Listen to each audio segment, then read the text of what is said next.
అంతరాయతిమిరోపశాంతయే శాంతపావనమచింత్య వైభవం తం నరం వపుషి కుంజరం ముఖే మన్మహే కిమపి తుందిలం మహః.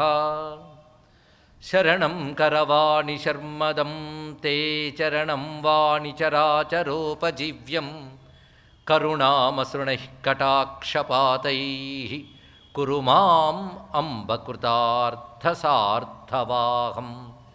శారదా శారదాంభోజవదనా వదనాంబుజే సర్వదా సర్వదాస్మాకం సన్నిధిః సన్నిధిం క్రియాత్. విమలపటీ కమలకుటీ పుస్తకరుద్రాక్ష శస్తహస్తపుటీ కామాక్షి పక్ష్మలాక్షి కలిత విపంచీ విభాసి వైరించి వాగర్థావివ సంపృక్తౌ వాగర్థ ప్రతిపత్తయే జగతః పితరౌ వందే పార్వతీ పరమేశ్వరౌ. గురవే సర్వలోకానాం భిషజే భవరోగిణాం నిధయే సర్వవిద్యానాం దక్షిణామూర్తయే నమః. నారాయణ సమారంభాం వ్యాసశంకరమధ్యమాం అస్మదాచార్యపర్యంతాం వందే గురుపరంపరాం. నారాయణం నమస్కృత్య నరం చైవ నరోత్తమం దేవీం సరస్వతీం వ్యాసం తతో జయముదీరయేత్. యజ్ఞేశ అచ్యుత గోవింద మాధవ అనంత కేశవ కృష్ణ విష్ణో హృషీకేశ వాసుదేవ నమోస్తుతే. శ్రీవాసుదేవ నమోస్తుతే. హంసాయ దహ్రనిలయాయ నిరీక్షకాయ కృష్ణాయ మృష్టయశసే నిరుపక్రమాయ సత్సంగ్రహాయ భవపాంథనిజాశ్రమాప్తౌ అంతే పరీష్టగతయే హరయే నమస్తే. దత్తాత్రేయం మహాత్మానం వరదం భక్తవత్సలం ప్రపన్నార్తిహరం వందే స్మర్తృగామి సనోవతు. స్మర్తృగామి సనోవతు. శివాయ గురవే నమః. శివాయ గురవే నమః. శివాయ గురవే నమః. శ్రీమాత్రే నమః. శ్రీమాత్రే నమః. శ్రీమాత్రే నమః. శ్రీ విష్ణురూపాయ నమః శివాయ. శ్రీ విష్ణురూపాయ నమః శివాయ. శ్రీ విష్ణురూపాయ నమః శివాయ. శ్రీ దత్తశరణం మమ. శ్రీ దత్తశరణం మమ. శ్రీ దత్తశరణం మమ. నమో మహద్భ్యో ఋషిభ్యో గురుభ్యో నమః. లోకగురువైన శ్రీ దత్తమహాప్రభుని స్వరూపమైన సభాసదస్సుకి సవనీయ నమస్సులు సమర్పణ చేసుకుంటూ పరమ పావనమైన దత్తానుగ్రహం దత్తుని యొక్క లీలా చరిత్ర వైభవాన్ని మనం చెప్పుకుంటున్నాం. వాళ్ళ 6వ రోజులోకి ప్రవేశించాం. నిన్నటి రోజున మదాలస వృత్తాంతం, ఋతుధ్వజుని భార్య అయినటువంటి మదాలస యోగిని యోగమాతాచ బ్రహ్మ విద్యాపరాయణ అని చెప్పినట్లుగా ఆ బ్రహ్మ విద్యా జ్ఞానస్వరూపిణ తల్లి, పైగా మహాయోగిని అంటే జ్ఞానము కలిగినది అని అర్థం ఇక్కడ. అటువంటి ఆ తల్లి తన 3 పిల్లల్ని ఉయ్యాల్లూపుతూనే వేదాంత జ్ఞానాన్ని చెప్పి నివృత్తి మార్గగాముల్ని చేసినది. ఆ తర్వాత కలిగినటువంటి సంతానం అలర్కుడు. ఆయన ప్రవృత్తి మార్గంలో నియమింపజేయమని భర్త కోరుకోగానే ప్రవృత్తి ధర్మాన్ని అంతటి బోధించింది. ఆ ప్రవృత్తి ధర్మాన్ని అనుసరించి అతడు రాజ్యాన్ని చేపట్టాడు. పైగా కన్నబిడ్డల్లా ప్రజల్ని కాపాడుతూ పాలిస్తూ ధర్మము న్యాయము ఇవి నడిచేటట్టు చేస్తున్నాడు. సనాతనమైనటువంటి భారతీయ రాజర్షి ధర్మాన్ని ప్రతిష్ఠ చేశాడు మహానుభావుడు. అటువంటి ఆయన పాలన కాలం ప్రాచీనమైనటువంటి ధర్మం ఏది ఉందో అదే నిలబడినది. ఆ తర్వాత అతని పెద్దవాడి ఆయనకు కూడా సంతానం కలిగారు. అప్పుడు పెద్దలిద్దరూ అనగా ఋతుధ్వజుడు మదాలస వానప్రస్థాశ్రమానికి వెళుతూ సూక్ష్మాక్షరాల్లో ఒక 2 మాటలు లిఖించి ఒక స్వర్ణాంగుళీయకంలో దాన్ని దాచిపెట్టి అది కొడుకుకి కానుగ్గా ఇచ్చి, ఎప్పుడైనా నీకు భరించలేని కష్టం కలిగినప్పుడు, నువ్వు నీదైన తెలివితేటలతో ధర్మముతో పరిష్కరించలేనటువంటి కష్టం కలిగినప్పుడు దీన్ని తెరిచి చూడు అని చెప్పి వెళ్ళింది ఆ తల్లి. ఆ తర్వాత కూడా బహుకాలం రాజ్యపాలన చేశాడు. ఈ లోపల అలర్కుని యొక్క సోదరుడు సుబాహుడు తన తమ్ముడికి బ్రహ్మజ్ఞానం కలగాలి. ఎందుకంటే ఆ తల్లి పుత్రులందరూ కూడా జ్ఞానులు కావాలి. ప్రవృత్తి మార్గం గొప్పదే, ఇంతవరకు ప్రవృత్తి ధర్మాన్ని పాటించాడు, కానీ చిట్ట చివరి వరకు ప్రవృత్తి ధర్మం ఎలా అవుతున్నది? అందుకే ఇంకా తాను జ్ఞాని కావాలి అనేటటువంటి భావనతో ఒక చిన్న ప్రణాళికను రచించాడు.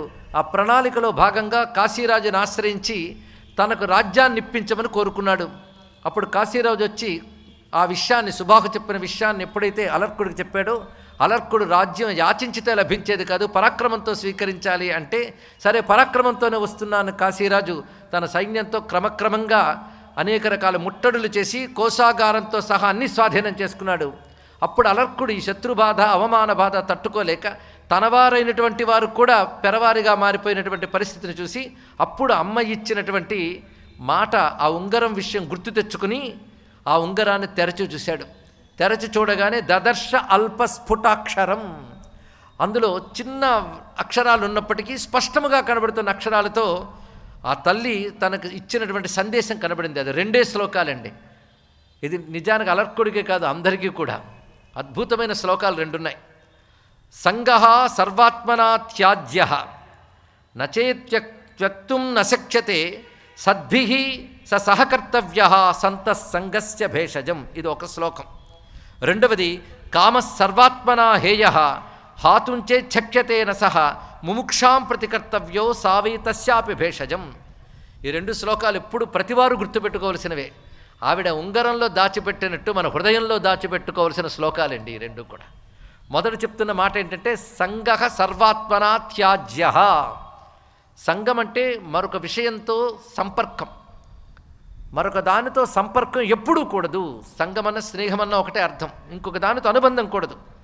అయితే సంఘాన్ని విడిచిపెట్టడం అనేది కష్టమని నీకు అనిపిస్తే, ఆ సంఘం నువ్వు ఉంచుకోవాలనుకుంటే మాత్రం సద్భిః సహకర్తవ్య. ఒక పని చేయి, సంఘం విడిచిపెట్టుకోలేని అంటున్నావు కదా, సత్పురుషుడితో సంఘం పెంచుకో. సత్పురుషుడితో సంఘము సంగమునకు మందు అన్నారు. సంతః సంగస్య భేషజం అంటే సత్సంగంగాని ఉంటే నీకు ఇతర విషయ సంఘం పోతుంది. అందుకే సత్సంగం చాలా గొప్పది. అంటే దేనికో దానికి అంటుకోవడం నాకు అలవాటు కదండి, మీరు అంటుకోవద్దంటున్నారు ఏంటండి అంటే సత్పురుషులను అంటుకో, అప్పుడు ఇంకా మిగిలిన అంట్లన్నీ పోతాయ్యా అని చెప్పాడు ఇక్కడ. అందుకే సంతః సంగస్య భేషజం, సత్సాంగత్యం సంగరాహిత్యానికి కారణమవుతుంది. ఇదే మాట భగవత్పాదుల వారు సత్సంగత్వే నిస్సంగత్వం అని గొప్ప మాట చెప్పారు. మనకు అది పాటగా అలవాటైపోయింది, కానీ ఉపదేశంగా ఇంకా మనం జీవితంలోకి తెచ్చుకోలేకపోతున్నాం. సత్సంగత్వే నిస్సంగత్వం. అసలు నిజానికి ముక్తికి పరమ ప్రధానమైన మార్గం ఏంటంటే నిస్సంగం. దేనితో సంఘం లేనివాడే పరమాత్మను పొందగలడు, ఎందుకంటే పరమాత్మ నిస్సంగుడు గనక. అయితే నీకు సంఘం అలవాటైపోయింది కదా, అలవాటు ఎలా వదులుకోగలవు అంటే సత్సంగం పెట్టుకో. అందుకు సంఘం విడిచిపెట్టవలసినదే. విడిచిపెట్టలేను అనుకున్నప్పుడు సత్పురుషులతో సంఘం ఏర్పరచుకో. ఇది మొదటి సందేశం. రెండవ సందేశం కామః సర్వాత్మనా హేయః. హేయః అన్నా కూడా విడిచిపెట్టదగినది అని అర్థం. కామము అంటే కోరిక విడిచిపెట్టాలి. అంటే సంగము కోరిక ఈ 2 విడిచిపెట్టినవాడు శాంతంగా ఉంటాడు. శాంతంగా ఉన్నవాడు శాంతస్వరూపమైన పరతత్వాన్ని తెలుసుకోగలడు. ఇది మొత్తం ఉపదేశం అంతా ఇక్కడ ఉన్నదండి. ఇక్కడ అంటే కామః సర్వాత్మనా హేయః, అది కూడా విడిచిపెట్టవలసిందే. ఎలా విడిచిపెడతానండి అంటావా అంటే, కోరికగా నేను విడిచిపెట్టలేకపోతే ఒక కోరిక పెట్టుకో అన్నాడు. సంఘం విడిచిపెట్టలేకపోతే సత్సంగం, కోరిక విడిచిపెట్టుకోలేకపోతే మోక్షం కావాలనే కోరిక పెట్టుకో అన్నాడు. కొందరు అంటూ ఉంటారు మోక్షం కావాలన్నది కూడా కోరిక కదండి అని, అది అతి తెలివి అంటారు దాన్ని. ఇక్కడ ఏ కోరిక లేని స్థితి కావాలని కోరుకోవడం కోరిక ఎలా అవుతుందండి? ఇక్కడ అది మోక్షం కావాలనుకున్న కోరిక గొప్పది, కానీ కోరిక విడిచిపెట్టలేకపోతే ముముక్షువు కా అన్నాడు. ముముక్షువు అంటే మోక్షం కావాలని కోరిక కలవాడు అని అర్థం. ఇక్కడ ఈ 2 గుర్తుపెట్టుకోవాలి. సంఘం విడిచిపెట్టలేకపోతే సత్సంగం పెట్టుకో, కోరిక విడిచిపెట్టలేకపోతే మోక్షం కావాలని కోరుకో. ఈ 2 అందరూ ఇచ్చిన గొప్ప సందేశం. ఇలాంటి సందేశాలు మనం మాత్రం ఎన్ని వినలేదు. అలర్కుడు కూడా ఇంతేనా అమ్మ చెప్పిందని కాగితం నులిపి పారేయలేదు మహానుభావుడు ఇక్కడ. అక్కడే గురువు చెప్పినా తాను స్పందించి చెయ్యడానికి ఒక యోగం ఉండాలండి. ఇది తెలుసుకోవాలి. ఒకే గురువు 10 మంది శిష్యులకి ఒకే ఉపదేశం చేస్తాడు, కానీ అందులో ఒకరు ఇద్దరు మాత్రమే సిద్ధిగలుగుతారు. కొంతమంది అసలు చేసిన ఉపదేశమా ఆలోచించరు, దాని అర్థ వివేచన చేయరు, బతికేస్తూ ఉంటారు. ఇక్కడ వాళ్ళకి సిద్ధి రాదు, వీళ్ళకి వస్తుంది. అంటే గురువు చెప్పినప్పటికీ కూడా ఆ స్పందించి ఆచరించగలిగే ఒకానొక సంస్కారం ఉండాలి. ఆ సంస్కారం ఉన్నప్పుడే పండుతుంది. పైగా ఏ సమయంలో చెప్పాలి కూడా ఉన్నది. ఇతరికి ఇంకో అసహాయ పరిస్థితి ఏర్పడినప్పుడే అది తెరవమని చెప్పింది. కొన్ని సందర్భాల్లోనే కొన్ని ఉపదేశాలు బలంగా పనిచేస్తాయి. ఇప్పుడు అతనికి ఒక్కసారి వివేక వైరాగ్యాలు ఉదయించేటువంటి కాలం ఒకటి ఏర్పడింది. అందుకు ఈ సందేశం పనిచేస్తుంది ఇక్కడ. పైగా ఆ తల్లి కడుపును పుట్టాడుగా, అదొక యోగం. ఆ తల్లి సామాన్యురాలు కాదు, 10 పుస్తకాలు చదివి మాట్లాడిన మనిషి కాదు. ఆవిడ బ్రహ్మ విద్య అనుభవపూర్వకంగా తెలిసినటువంటి తల్లి. ఆ ప్రభావం కనబడింది. వెంటనే ఇప్పుడు అతనికి కావలసింది సజ్జన సాంగత్యం, సత్తుతో సాంగత్యం, సత్సంగం. సత్సంగం గురించి మాట్లాడడం చాలా గాఢమైన విషయం అండి. ఏదో సత్సాంగత్యం అండి అని 4 మంచి మాట్లాడుకుని వెళ్ళిపోవడం కాదు. సత్సాంగత్యం అంటే మంచి మనుషులతో సాంగత్యం నాకు అర్థం. సత్తుతో సంగమే సత్సంగం. ఏది సద్వస్తువో, సద్వస్తువు అంటే ఎప్పుడు ఉండేది అని అర్థం. ఎప్పుడు ఉండేది ఒక్కటే, బ్రహ్మము లేదా ఆత్మాను లేదా పరమేశ్వరుడు నీ ఇష్టం. అదొక్కటే సత్. ఆ సత్తుతో మాత్రమే సంఘం ఉండాలి. మిగిలిన వేటితో సంగమున ప్రమాదకారి. ఎందుకంటే ఏది ఉండేదో దానితోనూ నువ్వు ఉండు. ఇది ముందు తెలుసుకోండి. ఏది ఎప్పుడు ఉంటుందో దానితోనూ నువ్వు ఉంటే ఎప్పటికప్పుడు నువ్వు అలాగే ఉంటావు. అది సత్తుతో సంఘం ఉండాలి. సత్తుతో సంఘం ఎలా ఏర్పడుతుంది అంటే, ఎవడు సద్విషయాన్ని అంటే సత్తు గురించే ఎప్పుడు ఆలోచిస్తాడో, సత్తు గురించే ఎప్పుడు సంభాషిస్తాడో, ఆ సత్స్థితిలో ఉంటాడో అటువంటి వాడితో సంపర్కం ఏర్పరచుకోవడం కూడా సత్సంగమే. కనుక సత్పురుషుడు అంటే సత్తైన బ్రహ్మము, దానికి సంబంధించి జ్ఞానం ఎవడికి కలిగి ఉంటాడో వాడు సత్పురుషుడు. ఆ సజ్ఞానం కలిగిన వారితో సంగము సత్సంగము అంటారు ఇక్కడ. అలాంటి సత్సంగం అంటే ఇప్పుడు సత్తుతో సంగము, సత్పురుషులతో సంగము రెండిటికి మనం అర్థం తెలుసుకున్నాం. ఇతనికి ఆ సద్వస్తువు ఏది అనేటువంటి విచారణ చేసి ఆ సద్వస్తువే తానైన వ్యక్తిని కలవాలనుకున్నాడు. అంటే సద్విషయాన్ని తెలుసుకుని సాధన ద్వారా స్థితికి వెళ్ళిన మహాత్ముని కలవడం ఒకటి, ఆ సత్తే అవతరించి ఉంటే దాన్ని కలవడం ఒకటి, రెండున్నాయి. ఏ బ్రహ్మవస్తువు ఉన్నదో ఆ బ్రహ్మ పదార్థమే లోకానుగ్రహార్థం అవతరించితే అటువంటి వారిని కలిగేటువంటి సామాన్యమా, ఏకంగా బ్రహ్మమును కలిసినట్లే. అటువంటి అతన్ని కలియాలి అనుకున్నాడు. వెంటనే ధ్యానంలోకి వెళ్ళాడు. ఏ పూర్వపుణ్య విశేషమో, ఆ తల్లి యొక్క దీవెను, ఇతడి యొక్క అనేక జన్మల సాధన బలమో కానీ ఆ సద్వస్తువు సహ్యాద్రి పర్వతాల్లో సంచరిస్తోందనుకు స్ఫురణ కలిగి ఆ సహ్యాద్రి పర్వతాలకు చేరుకున్నాడు. చేరుకుని ఆయన కోసం వెతుకుతున్నాడండి. దత్తుని అనుగ్రహం చాలా ఆశ్చర్యం. ఒక్కొక్కప్పుడు క్షిప్రప్రసాదులా కనబడతాడు, ఒక్కొక్కప్పుడు అంత తేలిగ్గా దొరకడు అనిపిస్తాడు. అసలు భగవన్ లక్షణమే అది. మీరు ఎవరి గురించి చెప్పినా అదే చెప్పాలి. భగవంతుడు అంటేనే అది. తేలిగ్గా దొరికినట్టు కనబడతాడు, అతి కష్టమైనట్టు కూడా కనబడతాడు. దుర్లభ దుర్గమో దుర్గ అది ఆయనే. సులభ సువ్రత సుముఖ కూడా ఆయనే. దుర్లభుడు ఆయనే, సులభుడు ఆయనే. మిగిలిన వాళ్ళని ఇబ్బంది పెట్టినంత పెట్టలేదండి అలర్కుడిని మాత్రం. ఆయన సహ్యాద్రి పర్వతాలకు చేరుకుని పెద్దల ద్వారా ఆయన ఆశ్రమం గురించి తెలుసుకుని దత్తుని ఆశ్రమ ప్రాంతానికి వెళ్ళేటప్పటికల్లా అక్కడ దత్తాత్రేయులు వారు గోచరించారు. దివ్యమైనటువంటి ఔదుంబర వృక్ష కింద కూర్చున్నారు ఆయన. ఔదుంబర వృక్షం అంటే మేడి చెట్టు. ఒక్కొక్క దేవతని ఒక్కొక్క చెట్టు మనకు సంకేతంగా చెప్తూ ఉంటుంది. అశ్వత్థం విష్ణువుకి సంకేతంగా కనబడితే వటవృక్షం శివునికి సంకేతంగా కనబడుతూ ఉంటుంది. ఇవి కాక దివ్య వృక్షాలు చాలా ఉన్నాయి. భారతదేశంలో వృక్షముల యొక్క దివ్యత్వం కూడా ఋషులు తెలుసుకున్నారు. వృక్షాలు ఎన్నో ఉంటాయి కానీ దివ్య వృక్షాలు కొన్ని ఉంటాయి, దైవశక్తిని కలిగిన వృక్షాలు. ఆ వృక్షాలకి ఒకానొక దేవతకి సంబంధం ఉంటుంది. అంటే ఆ వృక్షాల్లో ఆ దేవతా తత్వం కూడా తెలియబడుతుంటుంది. అందుకే దత్తాత్రేయ స్వామి వారంటే అందరికీ కూడా ఔదంబర వృక్షం గుర్తొస్తుంది. అసలు దివ్య వృక్షములని భగవత్ స్వరూపాలనే భావం మనకి వేదముల యందు కూడా కనబడుతున్నాయి. వృక్షేభ్యో హరికేశేభ్య ఇత్యాది మాటల్లో గోచరిస్తాయి. అదేవిధంగా నమో వృక్షాయ అనే మాట కూడా ఏకంగా ఒక వృక్షస్వరూపంగా కూడా భావించడం జరుగుతుంది. న్యగ్రోధోదుంబరో స్వత్థచాణూరాంధ్రనిషూదన ఇత్యాది వాక్యాల్లో న్యగ్రోధము, అశ్వత్థము, ఔదుంబరము అని 3 మహావృక్షములు విష్ణు విభూతులుగా వర్ణించారు. ఇందులో మరో విశేషం ఏంటంటే ఆ వృక్షాల పేర్లకి అర్థం, వృక్షస్వరూపం ఆలోచిస్తే భగవంతుడే భగవత్తత్వమే గోచరిస్తుందండి. ఔదుంబరం ఎలా ఉంటుందంటే, ఔదుంబరం అంటేనే చాలామందికి తెలుసు కదా, మేడి పళ్ళు, మేడి చెట్టు. మేడిపండులకు విశేషం ఉన్నది. మేడిపండు చూడ మేలుమయ్యుండును, పొట్ట విప్పు చూడ పురుగులుండు. కొన్ని తరాల తర్వాత ఇది కూడా వేదమంత్రంలాగా అర్థం కాని పరిస్థితి ఏర్పడుతుంది తెలుగువారికి. తెలుగు పద్యం కదా, ఇది తెలియని పరిస్థితి ఎలాగ ఏర్పడుతుంది. మేడిపండు లోపల అనేక రకాల పురుగులు ఉంటాయట, అది విశేషమే. అయితే చిత్రం ఏంటంటే ఆ పండులో పురుగుల్ని కానీ అడిగితే ఆ పండు తప్ప మరో ప్రపంచం లేదంటుంది. గమనించండి, పండులో పురుగుకి పండే ప్రపంచం. ఇలాంటి పళ్ళు ఎన్నో ఉన్నాయన్న విషయం పురుగుకి తెలియదు. ఆ మేడి పండే దానికి బ్రహ్మాండం, కానీ ఇలాంటి బ్రహ్మాండాలు ఎన్నో ఉన్నాయని ఎరుకు దానికి లేదు. అదే బ్రహ్మాండం అనుకుంటూ ఉంటుంది. అలాగే మనం కూడా అనేక కోటి బ్రహ్మాండాల్లో ఒక బ్రహ్మాండంలో ఉంటూ ఇదేదో ఇది తప్ప మరొకటి లేదనుకుని ఇంకా కంటికి కనబడని వస్తువు అనేది ఉండనే ఉండదు అనేటువంటి నాస్తికవాదాలు ఇవన్నీ మనకు కనబడుతుంటాయి. ప్రత్యక్షవాదం, ఈ ప్రత్యక్షవాదం అంతా కూడా మేడిపండులో తిరిగాడే పురుగు అదే ప్రపంచం అనుకోవడం లాంటిది. కానీ ఇలాంటి మేడిపళ్ళు ఎన్నున్నాయో, అంటే ఇలాంటి బ్రహ్మాండాలు ఎన్నున్నాయో, ఇన్ని బ్రహ్మాండాలకి ఇన్ని మేడిపళ్ళకి ఒక వృక్షమే రసాన్నిస్తూ పోషిస్తున్నట్లుగా ఇన్ని బ్రహ్మాండాలకి ఒకే బ్రహ్మము వృక్ష ఇవ స్తబ్ధో దివితిష్టత్యేకః అని వేదమాత చెప్పినట్లుగా ఆ వృక్షము వలె ఉంటూ ఇన్ని బ్రహ్మాండాలను పోషిస్తున్నది ఆ బ్రహ్మమే. అనేక కోటి బ్రహ్మాండ జనని దివ్య విగ్రహ అని ఆ పరతత్వాన్నే మాతృరూపంగా మనం జగన్మాతగా ఉపాసిస్తున్నాం కదా, అదండి ఔదుంబరం అంటే.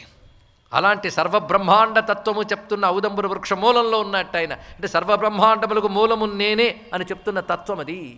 అటువంటి స్వరూపంతో గోచరిస్తున్నాడు. ఇంకా ఆయన చుట్టూ శునకములు ఉన్నాయని చెప్తారు చాలామంది. దత్తాత్రేయుడి యొక్క స్వరూపం చాలా ఆశ్చర్యం. ఏమిటయ్యా ఆ శునకము అంటే, శివుడు వేటగాడైనప్పుడు శునకములుగా ఎవరొచ్చారో మనకి రుద్రమంత్ర సంబంధమైన విషయములు చెప్తూ ఆగమాలు కొన్ని వర్ణనలు చేశాయి. ఆయన ఆది బోయుడైతే వేదములు వేట కుక్కలయ్యే అన్నాడు. చాలా గొప్ప విషయం అండి ఇక్కడ. ఎందుకంటే పశుత్వాన్ని పోల్చుకుని పట్టి ఇచ్చేది వేట కుక్కే, మృగత్వాన్ని పోల్చేది. అలాగా అజ్ఞానాన్ని పోల్చి చెప్పి పరమేశ్వరుడి చేతి దెబ్బ కొట్టించేటువంటిది వేదమంత్రమే. ఆ నాదానికి ఆ శక్తి ఉన్నది. అందుకే వేదములే శునకములై ఉంటూ అప్పుడు ఆ వేదమునకు మూల పురుషుడెవడో ఆయన గురువుగా ఉన్నాడు.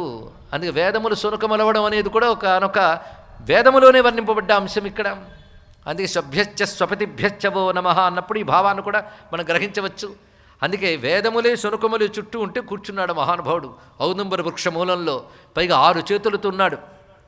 పైన చేతులతో శూలము డమరకము పట్టుకుని, మధ్య చేతుల్లో శంఖము చక్రము ధరించి, క్రింది చేతుల్లో కమండలువు అక్షమాల ధరించి 3 వన్నెలతో ప్రకాశిస్తున్నాడు ఆయన.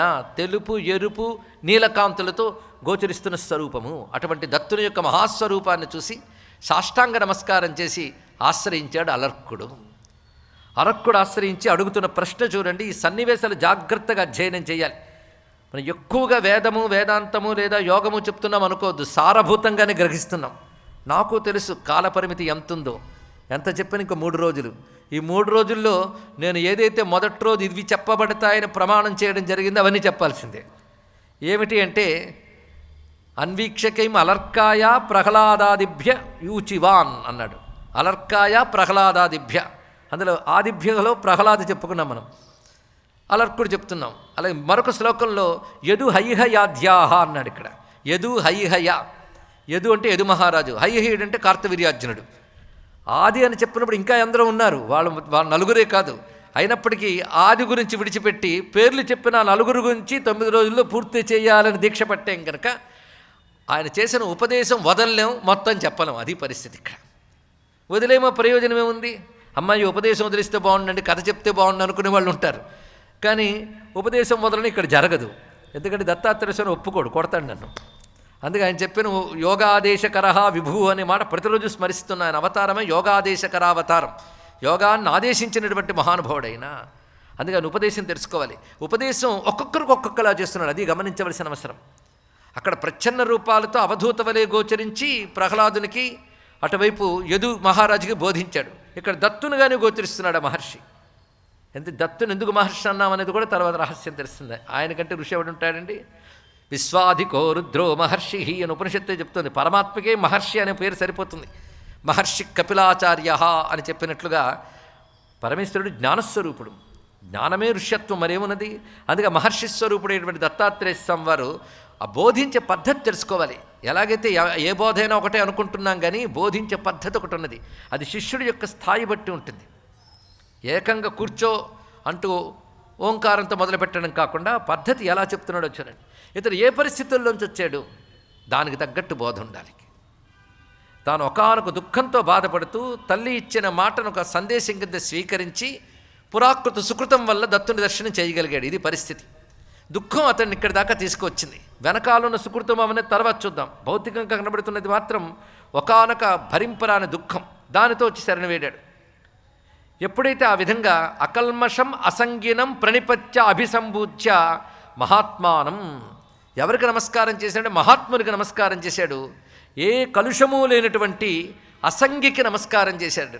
అంటే ఏ మాయామాలిన్యము లేనివాడు నిస్సంగుడైనటువంటి పరమాత్మ అయిన దత్తాత్రేయ స్వామికి నమస్కారం చేసి బ్రహ్మన్ అని సంబోధించారండి. బ్రహ్మన్ అనే మాట బ్రహ్మజ్ఞాన్ని ఉద్దేశించి చెప్పాలి, లేదా పరమాత్మను ఉద్దేశించి చెప్పాలి. అంటే బ్రహ్మన్ కురు ప్రసాదం మే శరణ్యం శరణార్థిన దుఃఖాపహారం కురుష్వ దుఃఖార్తస్య వికర్మిణ. స్వామి, కూడనివన్నీ చేసి బాధపడుతున్న నాకు దుఃఖాన్ని పోగొట్టాలి నువ్వు, నేను నిన్ను శరణ వేడాను. అంటే జ్ఞానాన్ని నువ్వు అని అడగలేదు, దుఃఖాన్ని పోగొట్టు అన్నాడు. ఇప్పుడు దుఃఖాన్ని పోగొట్టడం అంటే దుఃఖాన్ని భౌతికంగా పోగొట్టడమా, దుఃఖాన్ని తత్కాలంగా కాకుండా పరిపూర్ణంగా పోగొట్టడమా, ఇది తెలియాలి. దుఃఖాన్ని పరిపూర్ణంగా పోగొట్టడాన్ని అత్యంతకు దుఃఖనాశనం అంటారు. ఇవాళ ఏదో ఆకలి వేసింది, అన్నం పెట్టారు, ఇది దుఃఖనాశనమే కావచ్చు, కానీ దీన్ని పూర్ణ దుఃఖనాశనం అనకూడదు. పూర్ణ దుఃఖనాశనం ఎప్పుడు జరుగుతుంది అంటే జ్ఞానం వల్లనే జరుగుతుంది. అవిద్య అజ్ఞానము నశించడమే అత్యంతకు దుఃఖనాశనం అనే మాటకు అర్థం. అందుకని ఆ దుఃఖాన్ని నశింపజేయు అని దత్తాత్రేయ స్వామి వారి దగ్గరంటే దుఃఖం దుంప తెంచుతాడండి ఆ మహానుభావుడు. దుంప తెంచడం అంటే అర్థం ఏంటంటే మూలం తీసివేయడం అని అర్థం. ఇక్కడ దుఃఖానికి ఏది మూలమో అది తీసేస్తాడు. దుఃఖానికి మూలం అవిద్య. అందుకని ఎవడో ఏడుస్తూ నేను అప్పుల్లో కూరుకుపోయానంటే ఇది బ్రహ్మ విద్య చెప్తానంటే వాడు వినడం ముందు. కానీ దత్తాత్రేయం దగ్గరికి వెళితే అందులో అలర్కుడు లాంటి ఒకనొక సంస్కరింపబడ్డ చిత్తం వాడి దగ్గరికి వెళితే వాడి యొక్క పురాకృత సుకృతాన్ని కూడా పరిశీలించినటువంటి గురువు ఏం చేస్తాడంటే అత్యంత దుఃఖనాశనమే కలిగిస్తాడు. ఆ చెప్తున్న తీరు ఎలా ఉన్నదంటే నా దుఃఖాన్ని పోగొట్టు.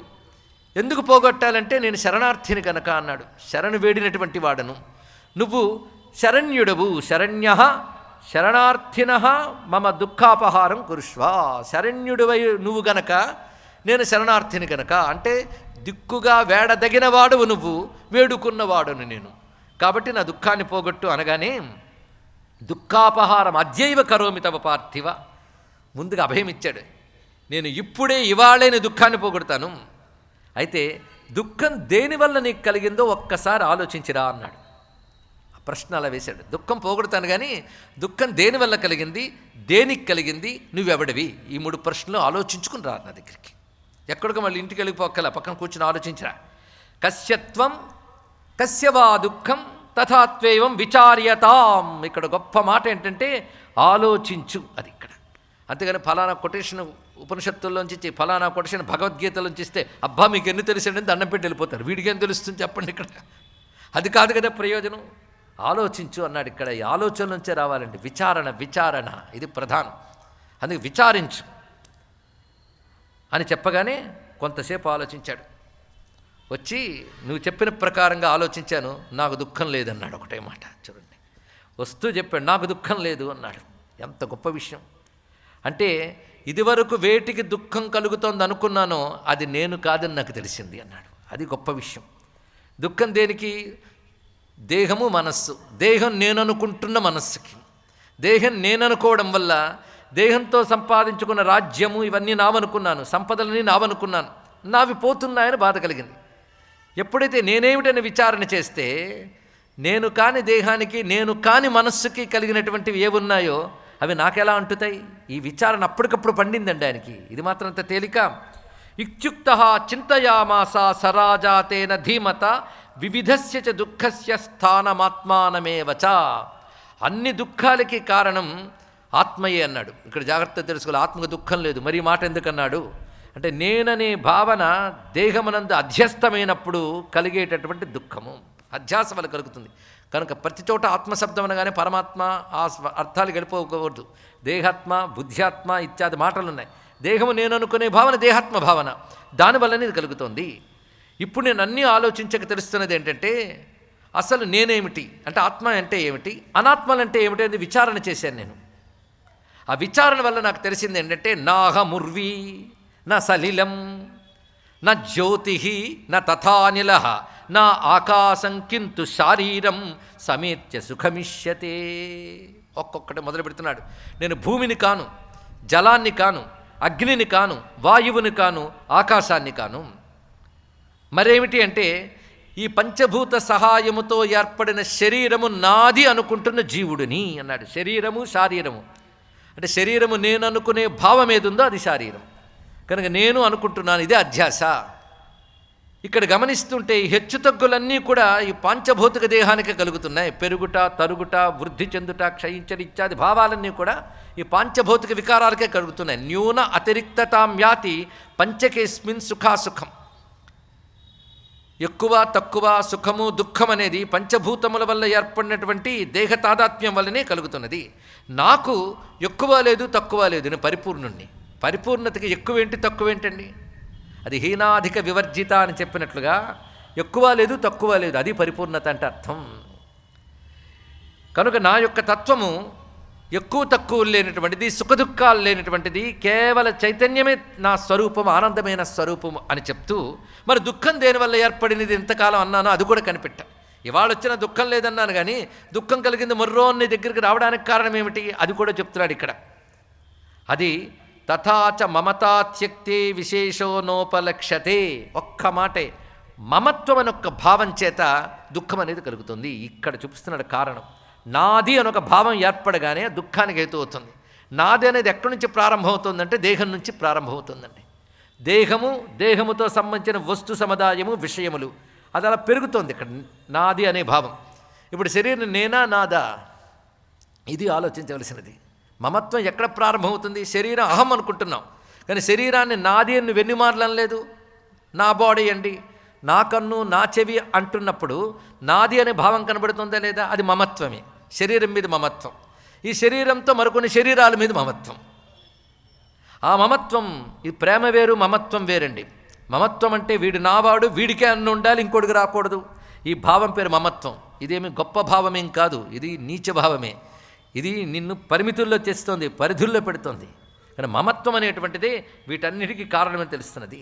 ఎందుకంటే శరీరంలో ఉండే ధర్మములు ఏమిటి? షడూర్ములు ఇత్యాదులు చెప్పబడతాయి.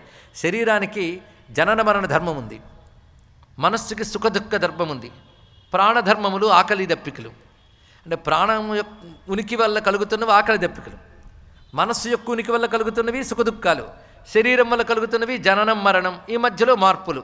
ఇవి మూడు, ఒకటి శరీర ధర్మమే, ఒకటి మనోధర్మమే, ఒక ప్రాణధర్మం అయితే నువ్వెవడివి అది ఆలోచించు. నా ధర్మం సచ్చిదానందమే, ఇది నా స్వరూపము. నేను ఉండడం వల్ల వీటికి ఇవన్నీ ఆ చైతన్యం పొంది చూస్తున్నా కానీ ఈ లక్షణాలు ఇవి నాకు లేవు.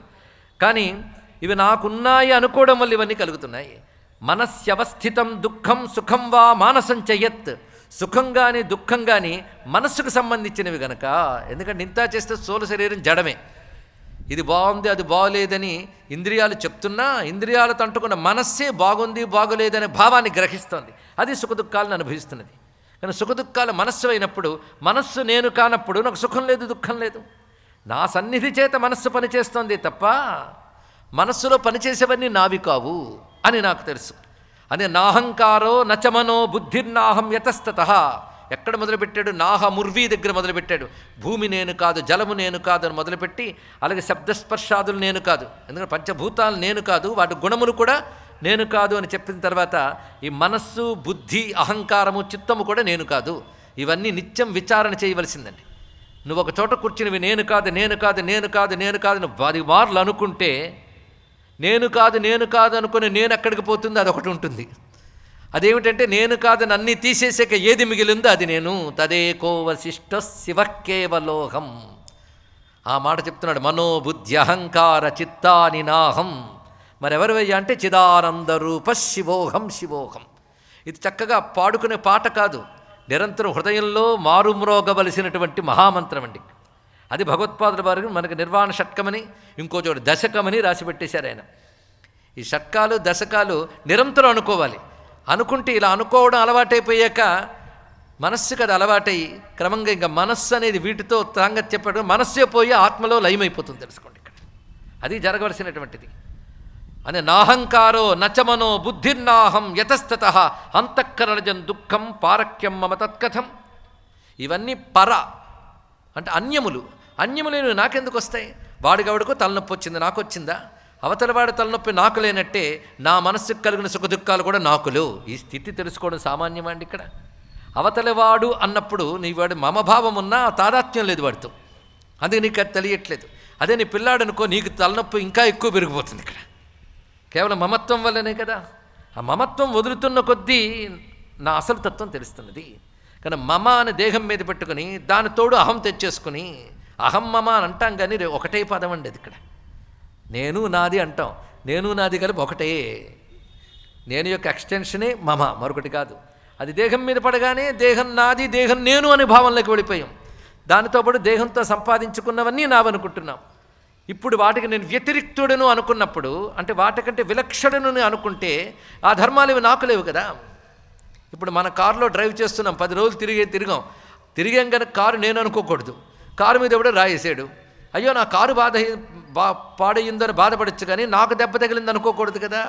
అదేవిధంగా దేహంలో తిరుగుతూ దీనికేదో కలిగితే నాకయింది అనుకోవడం అని కాకుండా దేహానికి విలక్షణంగా నన్ను ఎలా ఆలోచించాలో చెప్తున్న మాటలివి. నాహం శరీరం న మనోమయోహం పృథక్ శరీరాన్ మనసస్తదాహం. మనస్సుకి శరీరానికి నేను పృథక్ అంటే వేరైన వాడను అనర్థం. ఇక్కడ తత్సంతు చేతస్య ధవాపి దేహే సుఖాని దుఃఖాని చ కిం మమాత్ర. అందుకే దేహానికి మనస్సుకి సంబంధించిన సుఖదుఖాలు నాకెందుకుంటాయి? ఇప్పుడు నాకు తెలుస్తున్నది, రాజ్యం కోరుకుంటున్నాడు మా అన్న. ఈ రాజ్యం అనేది నాది అనే భావం దేహానికి సంబంధించిన రాజ్యం, ఆత్మకి సంబంధించిన కాదు. దేహం నాది అనుకున్న మనస్సు రాజ్యం నాది అనుకుంటున్నది. నాకు రాజ్యము లేదు, దుఃఖము లేదు, అభిమానము లేదు అనేటువంటి భావంలో నేను ఉన్నాను. రాజ్యస్య వాంఛాం కురుతేగ్రజోస్య దేహస్య యత్ పంచమయస్య రాసే గుణప్రవృత్యా మమ కిమ్ను తత్ర. పంచభూతములు, వాటికి సంబంధించిన గుణములు అవి ప్రవర్తిస్తూ ఉన్నాయి బాహ్య జగత్తులు, నేను ప్రవర్తించట్లేదు. ఒకప్పుడు సాత్విక భావం, ఒకప్పుడు రాజస భావం, ఒకప్పుడు తామస భావం. ఈ 3 గుణముల యొక్క ప్రవృత్తులు ఇవి దేహాన్ని ఆశ్రయించుకుని బయటకు వెళ్తున్నాయి. ఆ గుణములు కూడా నేను కాను. నతస్య హస్త్యాదికమప్యశేషం. నిజానికి ఈ అవయవాలు, ఈ ఎముకలు ఇవేవి కూడా నావు కావు.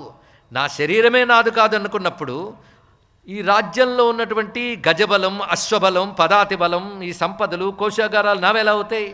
కనుక నాకు శత్రువు లేడు, మిత్రుడు లేడు. ఇంతవరకు కాశీరాజు నా శత్రువు, మా అన్నయ్య ఇంతవరకు నా అన్న అనుకున్నాను, వాడే శత్రువు అయిపోయాడు అనుకున్నాను. ఇప్పుడు నా శత్రువు లేడు అసలు. తస్మాన్ నమేరిర్ నచమేస్తి మిత్రం మే నా అరిహి. నాకు శత్రువు లేడు, నా మిత్రుడు లేడు.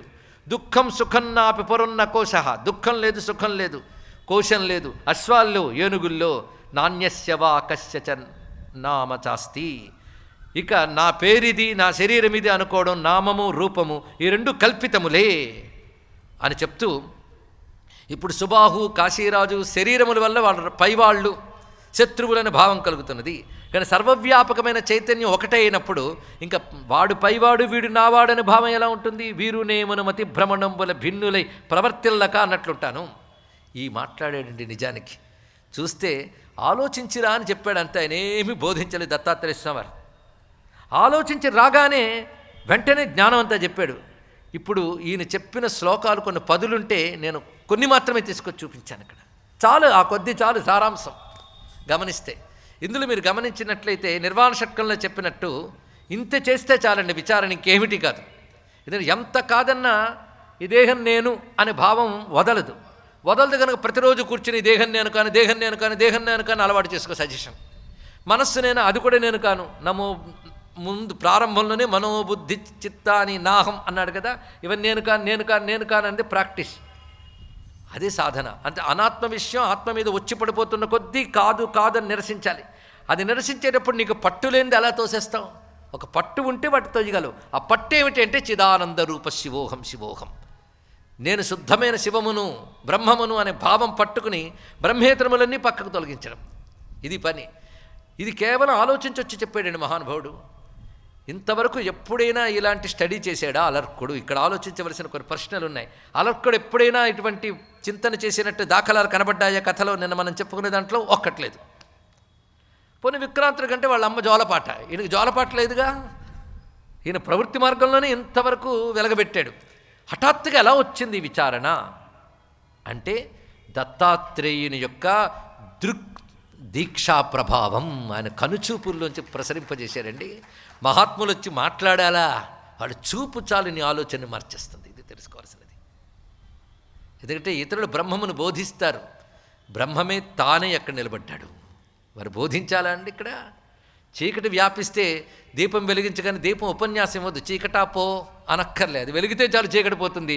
దత్తాత్రేయ సాక్షాత్కారం చాలు జ్ఞానాన్ని ప్రసరింపజేసింది. ఇక్కడ ఒక్కసారి విచారణ ఎలా మారిపోయింది చూడండి ఇక్కడ. ఎందుకంటే ఎన్ని పదుల సంవత్సరాలు సాధన చేసినా అద్వైతమో లేదు ఉపనిషత్తు అటు తిప్పి ఇటు తిప్పి చెప్పిన కంఠోపాఠమై 10 మందికి చెప్పడానికి పనికొస్తుందే తప్ప దేహాత్మభావం అంత తేలిగ్గా పోదు. అలాంటిది అంత తేలిగ్గా నేను దేహాన్ని కానని భావాన్ని చెప్పగలిగాడు. ఇదివరకు ఎప్పుడో చెప్పుకున్నటువంటి శంకరాచార్య శ్లోకము ప్రింట్ చేసి ఇచ్చాడు దత్తాత్రేయ స్వామి వారు, కంఠస్థపెట్టి రా అని చెప్పాడా? ఆలోచించొచ్చాడు. అంటే ఆయన మహాగురువు, లోకగురువు, విశ్వగురువైన శ్రీమన్నారాయణుడు. ఆయన ఆ నారాయణుని యొక్క కృపా కటాక్ష వీక్షణ ప్రసారం చేతనే అతడిలో ఒక్కసారి పరిణామం వచ్చిందండి ఇక్కడ. అంటే దత్తుడు అనుగ్రహం అంత గొప్పది. అసలు సహ్యాద్రి పర్వతాల్లో తిరుగుతూ దత్తుని కోసం సంచరించాలని బుద్ధి ఆయనకు ఎలా కలిగింది? ఆ బుద్ధి కలిగిన వాడికి దత్తుడు ఎలా సాక్షాత్కరించాడు అంటే ఆ బుద్ధి కలగడం దగ్గర నుంచే దత్తానుగ్రహం పనిచేసింది ఇక్కడ. అప్పుడు పరోక్షంగా పనిచేసింది, ఇప్పుడు ప్రత్యక్షంగా పనిచేసింది. అది మహాత్ములు దృగ్దీక్ష అని ఒకటి ఇస్తారట, ఆ కటాక్ష ప్రసారం చేతనే జరుగుతున్నది ఇక్కడ. అప్పుడు నాయన నిజంగా నువ్వు చెప్పింది నిజమే అంటున్నప్పుడు మాట్లాడుతున్నాడు ఆయన. ఆ మాటల్లో మళ్ళీ విశేషంగా దత్తాత్రేయులు చిరునవ్వు నవ్వుతున్నట్ట. తనకి భావం కలిగిందనగానే ఒక్కసారి మళ్ళీ సాష్టాంగ నమస్కారం చేశాడు. ముందు వస్తూనే సాష్టాంగ ప్రణిపాతం చేశాడు. విచారణ చేసి వచ్చిన తర్వాత ఆనందంతో తనకు కలిగిన భావం చెప్పి దత్తాత్రేయం యోగివరం ప్రణిపత్య సపార్థివ ప్రత్యువాచ మహాత్మానం ప్రశ్రయావనతో వచః. అత్యంత వినయంగా ఆయనకి సాష్టాంగ ప్రణామం చేసి మళ్ళీ లేచి నిలబడి వంగునే మళ్ళీ మాట్లాడుతున్నాడు.